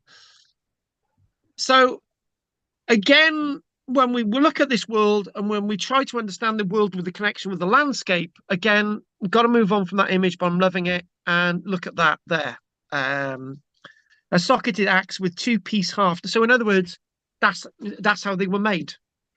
That's how they were made, right? 2 bits of wood. So you've got the long length there. You've got another piece of wood placed into a socket. That's socketed. And then that itself, that's a piece of wood that protrudes into the socketed axe, which is there. Which if I remember, and if I remember where it is around here, I will show you that socketed axe that I've got here after the break. Not after the break, just before the end. So this is a 3 set. So socketed axe with 2-piece haft there, and that is what they found on site. So we know that was the way they made it. That's the archaeology. That's in front of us. That's the evidence. And then what we get there, I know we've seen that before, but it's a wonderful piece of technology, right? It really, really is. And that would be because of the length of the shaft there, if you hold that right at the furthest end, you could get some whack into a tree out of that. You could really do some damage, and that would actually be perfect for carving out one of their canoes, one of their boats. Now, this is I know we've seen this before, but can you remember the lecture that we did involving Bronze Age hoards, and there were a load of these in them, these little sickles. These little sickles, so that they would be mounted on a piece of wood, and they would be riveted on or bound on. And these are what they found. The range of sickles discovered emphasizes that this was a farming community which was growing crops on dry land as well as hunting and fishing.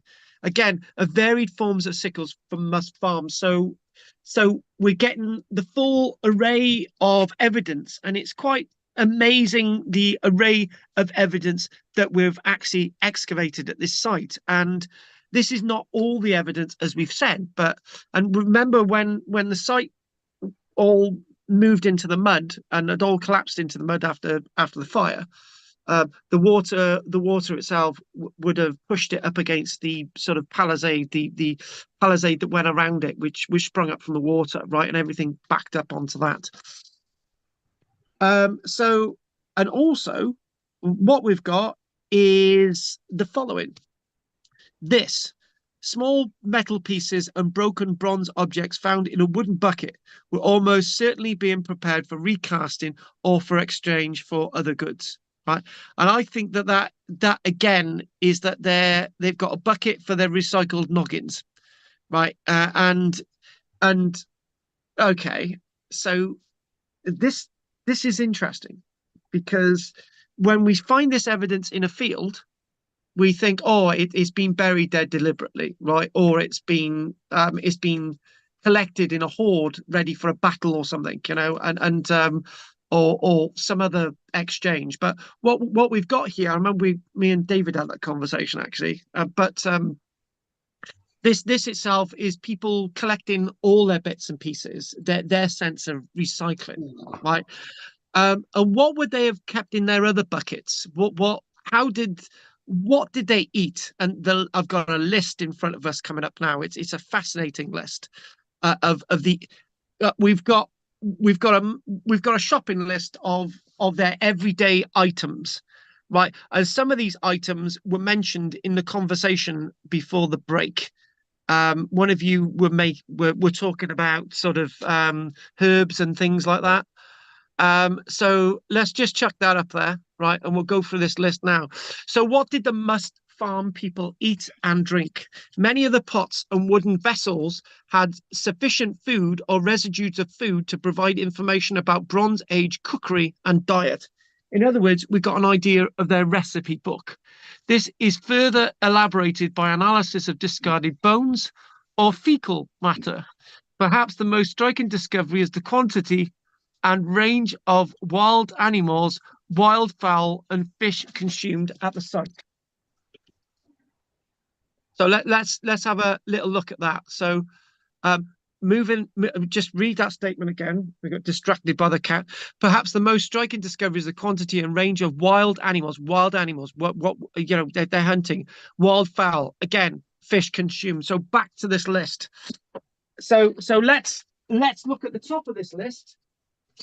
Let's go and have a look at the top of this list, and let's zoom in, because I know for some of you you're not going to be able to see this, and so we're going to zoom in. So there we go. So let's look at the top one. So certainly likely charred seed caches, abundance of butchered bone, pottery residue, copper-like content. So in other words, all this list on the left is that what we found from charred seeds, the bones, pottery residue. Basically, on the pot, you find residues on the sides of pots inside, or actually from the meals, right? So this is what the list on the left is saying. And on the right is that we've got possible evidence of the list on the right, traces of the things on the right. So we know full well that they ate emmer wheat, and they made it into bread, hulled, road barley. So in other words, they've got access to barley. It's come over from France at this stage. We've got access. We've got barley in much earlier periods as well, but we've got that. We know they're eating this, and obviously flax is associated, flax seeds and so on. That's associated with various other purposes, and actually, that's what they're making into their clothing, their bags, and so on. So that's important. The flax. On the right hand side, we've got evidence of black mustard. They've got access to spelt wheat, right? So that's going to be made into bread as well. Black bindweed, you've got fat hen. All of these are types of grain that you can grind. Rye, and which is another name for that soft brome. A wild oat. So they've got a wild oat that's going to come in with the diet, collected or accidentally collected. So we've got an idea of the bread, some of the other diet there, and meat and game. This is for good old Pete, right? So we know that they're eating pig, and alongside that, domesticated pig, wild boar that they would have hunted, sheep or goat.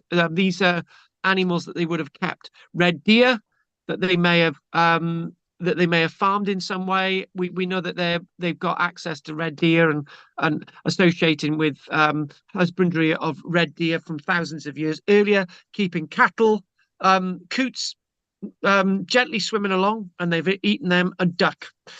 Right, whether they've domesticated duck at this site, we don't know. So you've got so we've got evidence of swan, heron, bittern, a goosander, moorhen, and obviously grebe, lots of our birds, and obviously you've got roe deer there as well. Now, we've got evidence that they're eating pike, perch, carp, and eel from the eel trap. So we've got that. And I've no idea what a burbot is, but isn't that a fat, weird fish, if I can remember that's right? And then what we've got, we know that they've got access to crabapple. So that's in the evidence. We've got charred seeds of crabapple. And we've got faint evidence of raspberry, elderberry, which is going to naturally occur, slow, naturally occurring. We've got berries for that. Wild cherry, which is natural species, and hazelnut. We've got all that as well.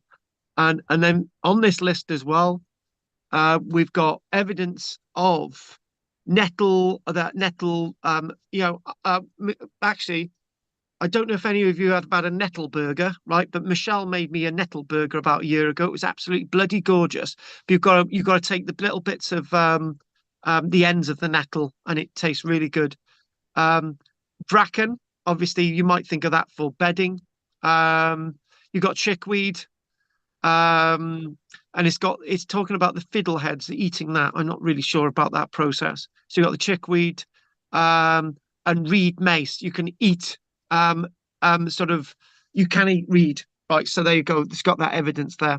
And then finally, what we've got is evidence in the mixtures of foods that they're actually finding in the bowls, and obviously residue, lactic acids. We've got liptics and lactics.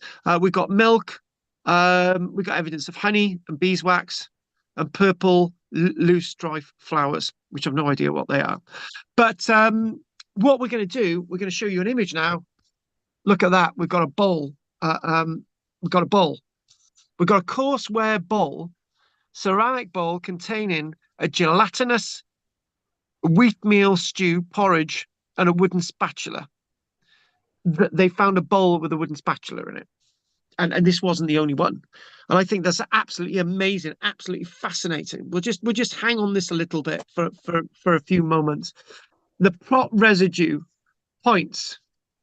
Look at that. It amazing. The pot residue points to the porridges, stews, brewing, mashes. The mashes left from brewing that you'd eat.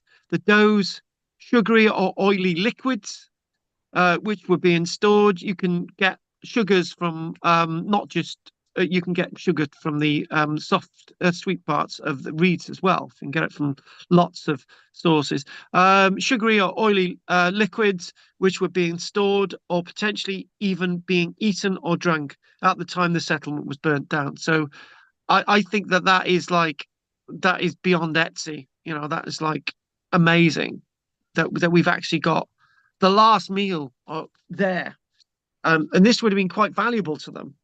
and this would have been very valuable to them, and this would have been collected and stored and made into a meal, and it's been abandoned alongside the houses as they burnt. And I think that's very, very powerful that we've actually got that evidence. Keep that image there a minute, just sort of wonder over that as I mentioned this now. Tentative brewing mashes from the brewing process, the leftovers suggest the possible production of a form of beer. Obviously, you drain off the liquid then, and you might eat the mash or feed it to animals. With beeswax, lipids suggesting use of honey as a sweetener for the mash, or that producing the brewing as well.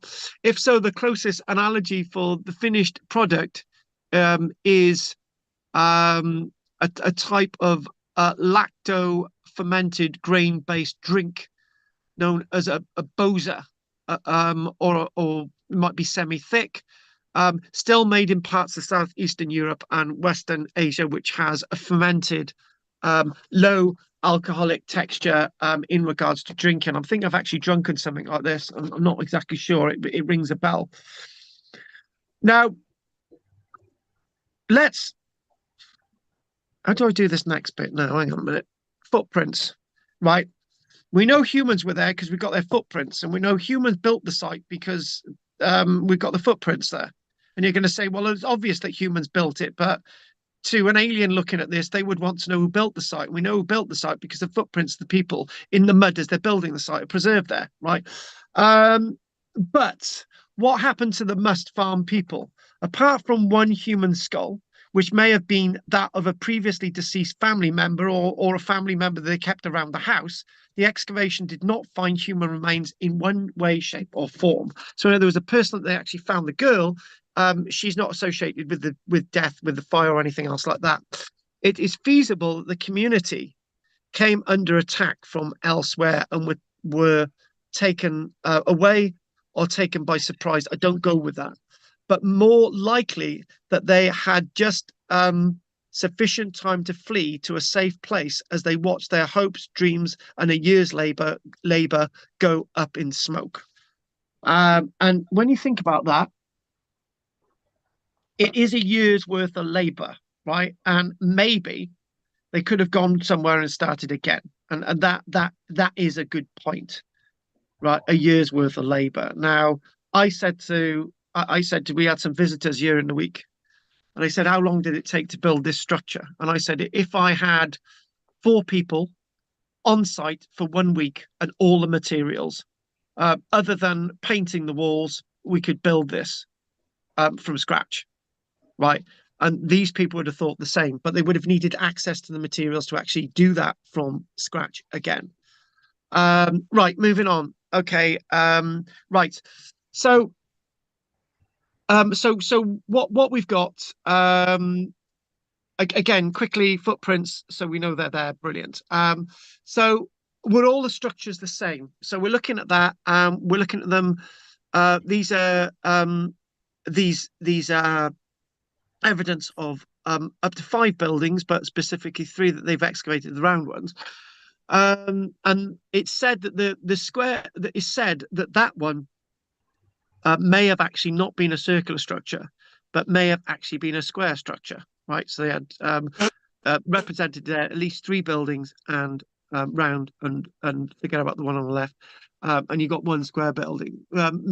They argue that it was square or what, and most people think it was square. But the roundhouses, fully or partially investigated, were all of a similar design and construction. All structures were domestic. They were very tightly grouped, and it seems likely that they represent the combined home of an extended family, or a family-based community.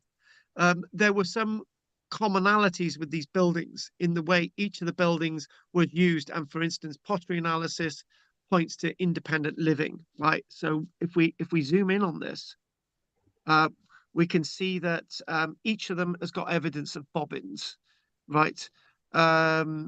You can see that each of them has got evidence of metalwork. Each of them have got pottery in them. Each of them have got wooden artifacts in them, right? The one on the left has specifically got loom weights, so there's more in the way of textiles going on the one on the left. And there's evidence of beads in these buildings, but there's spindle wheels in the one on the two on the right, and the spindle wheels in the square building as well. It may have been that the square building may have been some kind of industrial building. Equally, there seemed to be some specialization, again, as we've just mentioned. For instance, when we look at that, there were sheep present in 3 of the buildings, and there was a dog representative in one of the buildings on the right. Flax was probably being processed in structure 1, which is that one there, with the spinning of fibers into yarns taking place across structures 2, which is that building, and structure 4, and structure 5, right? Before finally being woven into textile on the warp weighted loom located back in structure 1. So the workload is being spread out into the 3 buildings on the right, and then is coming back in a full circle to building number 1. Perhaps some activities were undertaken independently and some collectively, with differences between houses reflecting various other purposes and specialisms. Right. Now, again, keeping that there for you just to sort of glean. Now, I'm gonna try and focus on this last bit, and I don't think we're not going to get through this tonight. So I've just given up, and I'm thinking we will go to 10, and we will finish some of the must farm next week.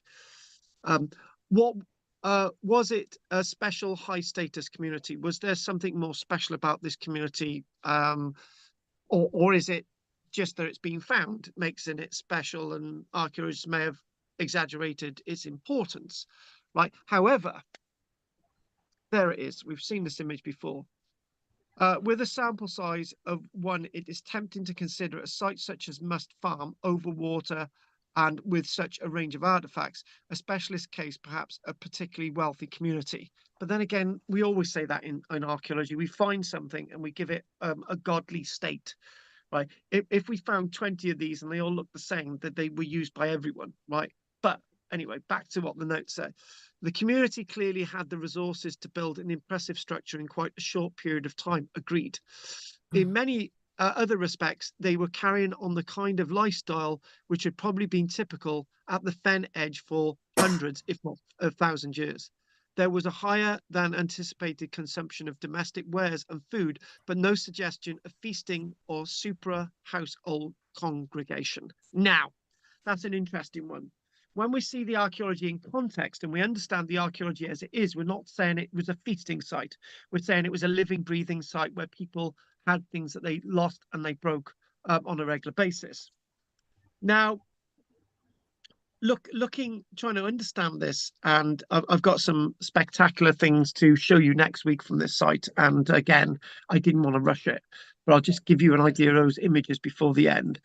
Bronze spearheads and amber beads are often seen as high status objects available only to a few, but the evidence from Must Farm opens up the possibility that many more people had access to such things, and that their relative rarity in the archaeological record is a result of poor preservation and practices such as recycling. And obviously amber can be burnt, right? So it's that to be borne in mind. So what we're saying is that the evidence at this site indicates an average Bronze Age lifestyle. And again, if we keep this image there again, a next question: was it a self-sufficient subsistence community? Right? You know, were these completely self-sufficient? I'm going to say yes. Let's answer that question. The Must Farm occupants were capable of farming.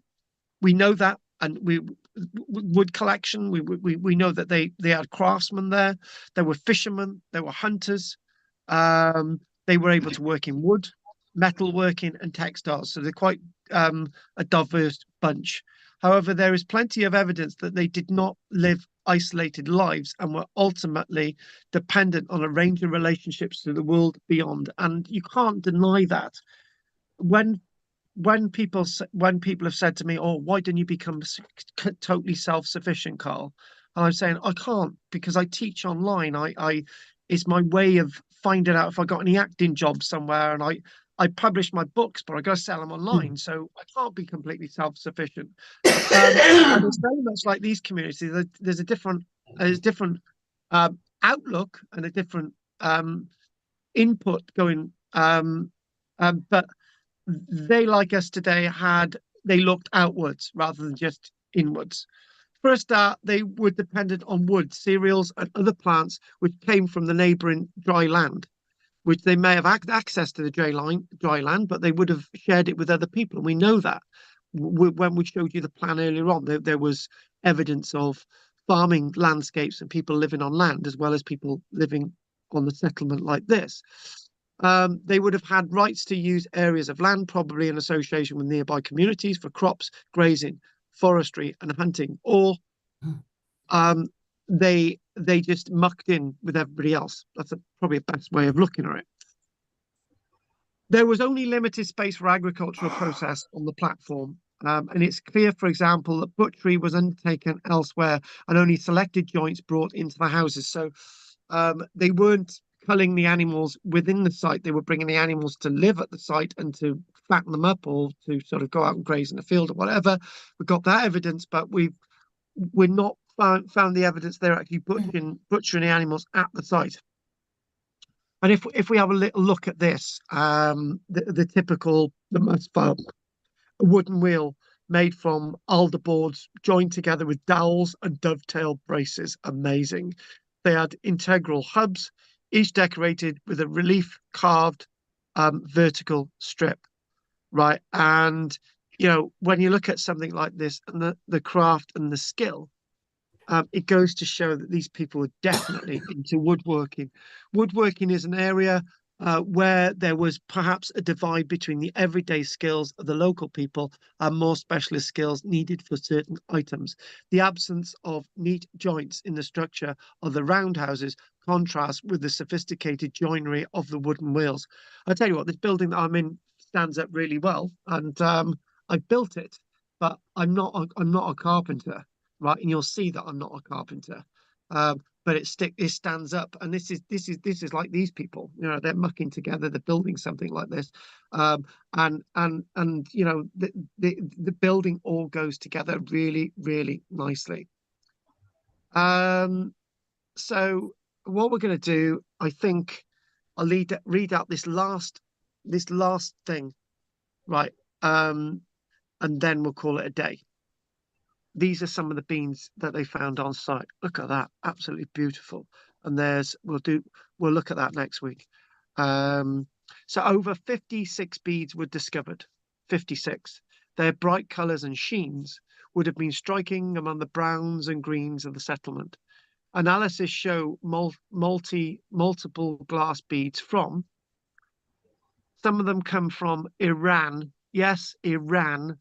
A tin bead from Central Europe, an amber bead from Scandinavia, and shale beads from Kimmeridge. Is that up in Derbyshire? But anyway, this itself gives you a collection of artifacts insight, which we'll start off with next week. And on that note, we're going to call it a day. 1 minute before 10. So we'll do the questions now. Right. So I had a few more images, not that many. I could have done another 10 minutes, but I thought, right, that's silly. Let's just not rush it, and you won't appreciate it. So, okay. So, Roger, anything from you, and then we'll do David. No, it's fascinating with all sorts of things there, and interesting, especially with the foods. They were eating much more than I thought they would, and fish, animals, and stuff, but the cereals as well, and crops, different plants. It was quite interesting, quite varied, really. And very varied, yeah. And the way they make their foods and stuff, and quite, I suppose the dishes that were made from pottery and wood and stuff, or just pottery. Pottery and wood. We've got a full array, and obviously, you know, mess. they may have used bread as a plate as well, as we see with the trencher in the medieval period. So Yeah. obviously that's not survived, but that would Good. have gone up in France. So. Okay, Rog, anything else? Yeah. No. Okay, you could have actually used a reed plate, couldn't you, or a wicker plate? David, anything from you? No, thank you. Very good. Good night, Okay. all. Bye. Good night, David. Bye, See you David. next week. Night. Night, David. No, you going now, Rog? Yes, no, Roger. Thank you. No, thanks very much. Good night. Bye, Hey. Carl. Bye, Bye, Rog. And Roger, you've got something in the post on its way, so I'll see you soon, Rog. Okay, mate. Yeah, all the best, everybody. See you Thank soon. you. Bye, Bye. Roger. No, night, Rog. Bye. No, night, Good night, Rog. Rog. That's it. No, night. I didn't tell him it was a bomb, did I? Right, okay then. Trina, Well, there's anything? two things. If they're having milk, are they able to cope with lactose? It Must be. didn't say They what it didn't. It didn't say what didn't say what what. what the lactic acids were there. It didn't actually tell us. No. And I'm going to take, obviously, they would have had the full array of milks. And do you know, I'm going to say it as it is. Human milk would have been consumed as well. Yeah, we always miss out on that. You know, human milk, sheep milk, pig milk, cow's milk, horse's milk, any milk from any mammal. So, you know, it would be nice to have that analysis. It really, really would. Yeah. The other thing is how light inside of these buildings, because I think there must have been tasks that had to be done outside. And with the light, the tasks would have had to be moved around the building, and some of the tasks would have had to have been done outside. You are dead right. Yeah. And you can't do lots of these by the light of a fire, no matter how strong or how powerful the fire is. And I'm going to say it, the heat from the fire would have been quite restrictive on a platform like that. And we haven't really spoken much about the half bases. Fires can get extremely hot, and I can imagine that their heat would have been limited. It'd be nice to know if they had heat fires, which would give off a low resonating heat, but a slow heat, but it wouldn't have given off much light. And the other thing as well is if you're indoors working a lot, and you need light, right? You're using up a lot of resources. You're using up a lot of oil. So it would have been probably best to have worked outside. So and also when you've got close proximation in these buildings, it's going to be a lot darker inside. So Yeah. even if the door's in the right angle, it's not going to get much light. So you've got all those problems. So you've got all those problems to think about. And for the archaeologists to say, you know, they're doing all these activities inside, where are the resources to do these activities? Because you know, if I would need I'd probably need about 10, 15 or 20 candles per day to give a minimum amount of light in here, and I've got windows. So that's a lot of resources. So you're going to lose. If you work outside, you're going to use less resources. You know, that's a more difficult one to understand. Or there's something that we don't know, right? There is something that we don't know. As Peter knows, there's certain algae that glows, right? We've seen it in a fugu in Cornwall. There's things that we still don't know, right? Can you remember Peter Pan, and they got the fireflies and they catch them in little, you know, Yeah. we don't really know how they lit their homes. We really not got the idea. The ancient Egyptians would have used mirrors, right? And we know that they did, to a little bit of light underground, and you can light the whole thing up with a load of series of mirrors. But that's a really interesting question, and maybe that's one question that's not been answered at Must Farm. Yeah. Anything else, Trina? No, that's it. Thank you. Right. Let's have another woman, Pete. On the that list of vegetables, you had nettle stems. Now, Yes. nettle stems can be used to make string and cord and rope. Yeah. I've actually seen it used in that way. Yeah, well, I would agree with you completely. We've got evidence excavated Denmark of somebody wearing a nettle vest. Yeah. So yeah, so obviously nettles are massively versatile, depending on what time of year you actually Oh, absolutely. harvest Yeah. them. Obviously, Pete, you're not gonna harvest them in at the end of the season, are you? Because they're just gonna be too brittle. So you'd harvest them in the middle of the season, and you'd also harvest the ends of them for various soups and stuff.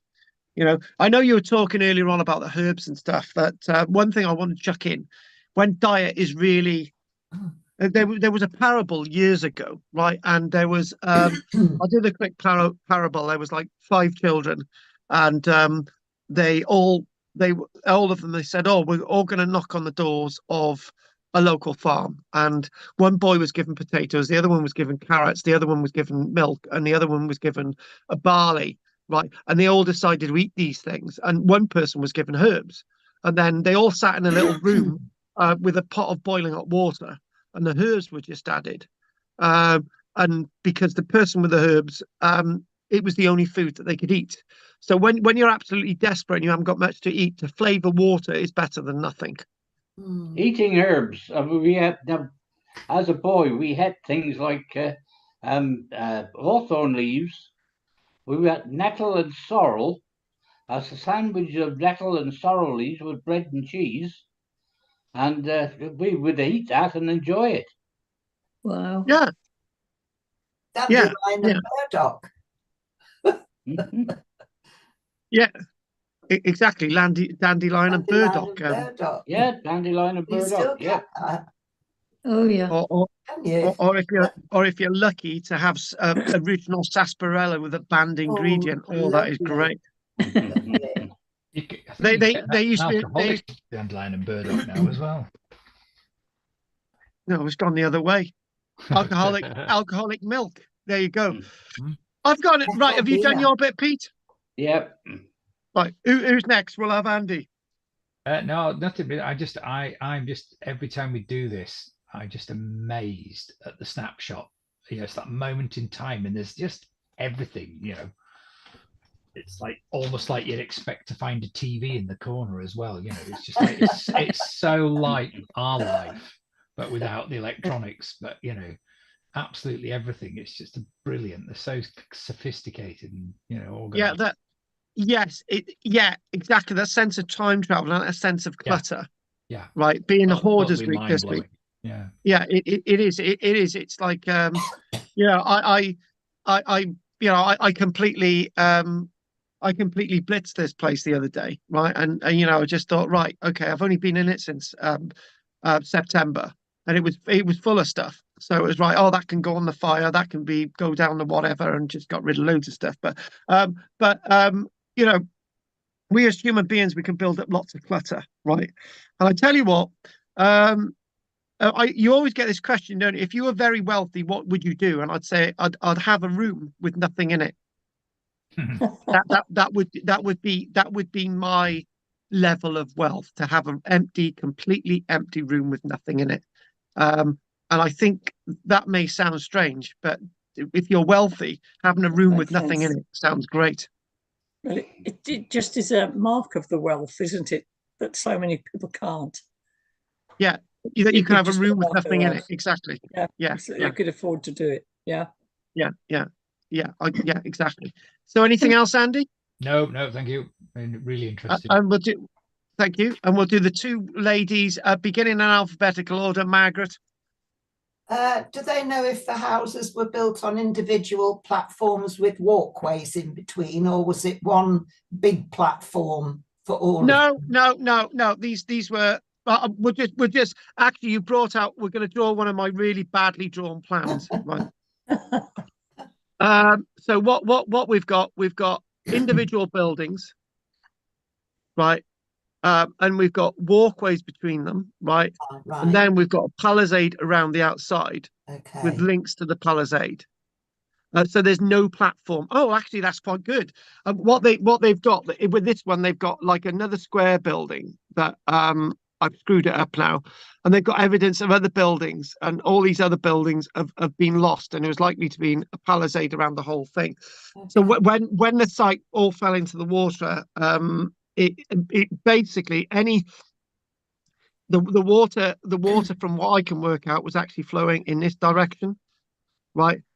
So what was happening is that loads of other artifacts that were sort of trapped against this palisade, right? And the building seemingly slipped in this direction, right? As the fire takes hold, right? But yeah, so this is what's going on. It doesn't show where they slept. It shows them all with working areas, but it doesn't show sleeping areas. Well, hang on a minute. Basically, the sleeping's going to be in amongst everything. Do you sleep in amongst everything, or have you got a separate bedroom? I've got a bed. So yeah, sorry to be nosy, just wondered. If you've got okay, I'll just at the end, right? At the end of well, we're more or less at the end. I'll just give you a little bit of a view, okay? Only a tiny bit, right? When you've got a lot of clutter, right? And you've got you've got bundles of this and that, and you've been working all day, and you've got a little lamb over there, you cuddle up to it and just fall asleep. You don't really need a bed. This thing that you need a bed. And when we talk about medieval people, some medieval people slept upright, right? You're actually lying on a bed. So all these different, when we lie on beds today, it's a modern thing, right? It's not always the thing that human beings did. Well, I've got 3 bedrooms, but I sleep on the settee in the conservatory because it's cooler.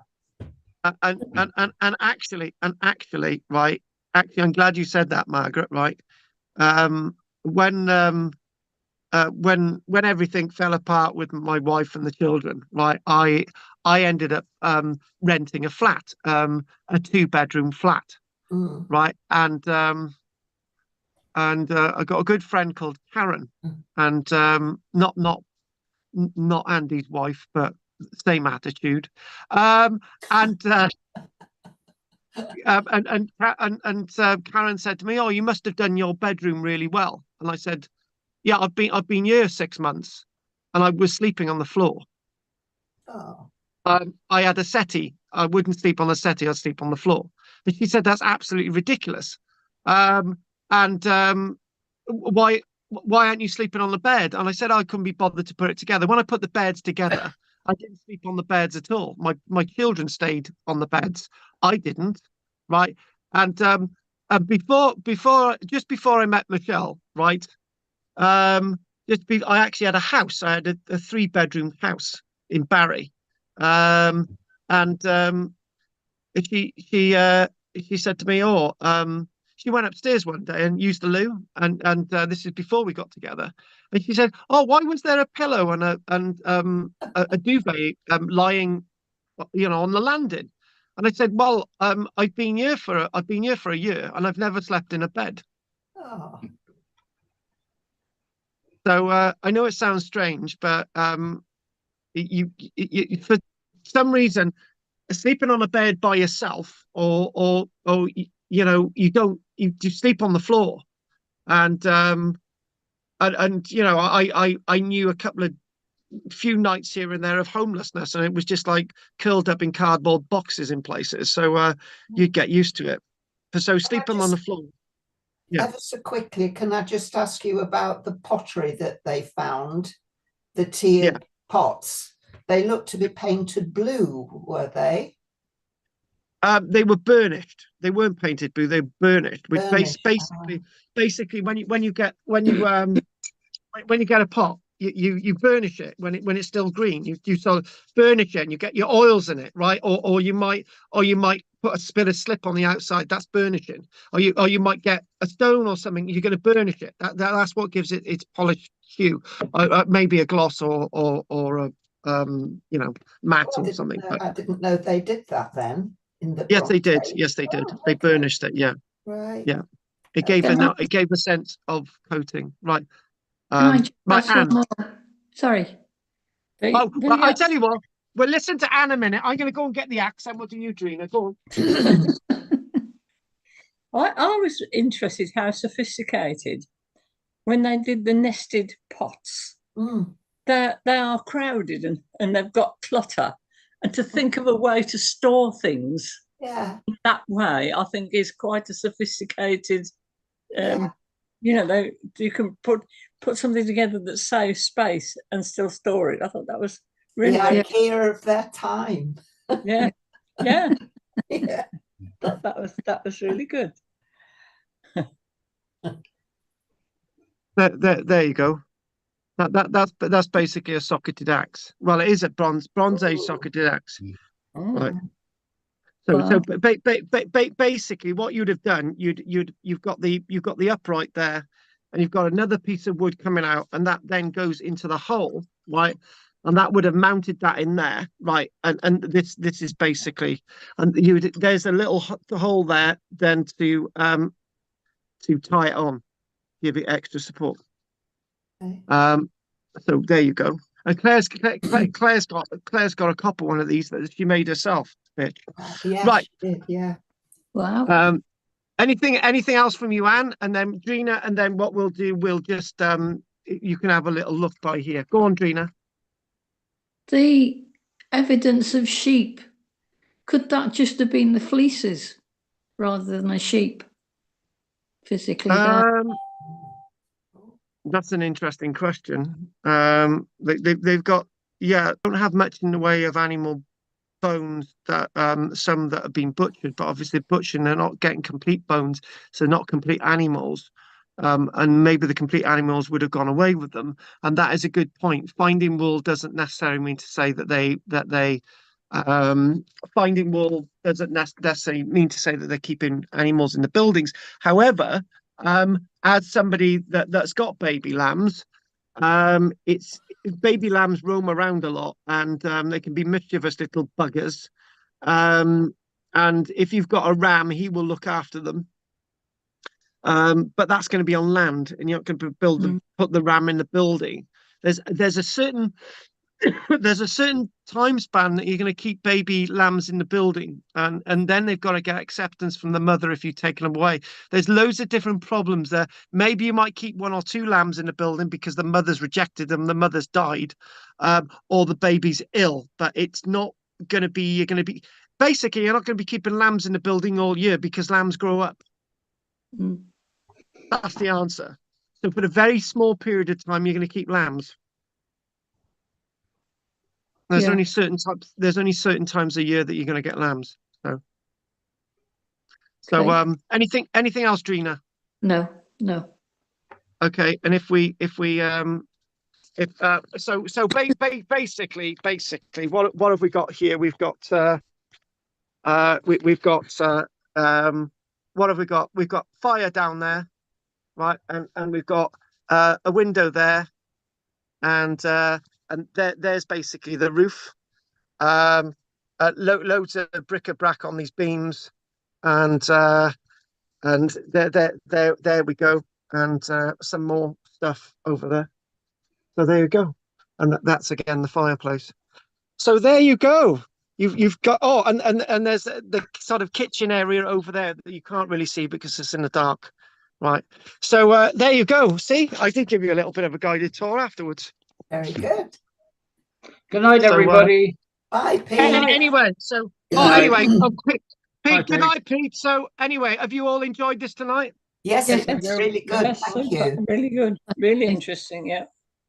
Good. So obviously we'll start off with what we didn't do tonight. We'll probably do about 10 minutes next week, and then the mold cape, whatever I can get on that to close that, and obviously see what's going on with the Nessa Brodka and obviously the Iron Age started next week, so it's all go. Anyway, thank you very much for that. And if nobody else wants to say anything else, I'm going to say good night to Andy, Margaret, Anne, and Drina, and I'll see you next week. Take care, folks. Yeah. Thank you. Oh, Bye. thanks. everybody. Thanks, Bye. Carl. Night, my pleasure. Night, folks. Night. We didn't get any from anybody online today. I don't know why, and I don't know where everybody's conversations have been tonight. But anyway, don't forget to like and subscribe. And also, what I'm going to put, if anyone wants to buy live tickets for the show now, we've got a dedicated website. 4 tickets for the live show since yesterday, actually. And if you want to buy tickets for the live show, please do so. And there's the link. And if anyone wants to buy a ticket for the live show, and if they don't want to go, they can give it to a friend or whatever. But anyway, thank you very much for joining me tonight.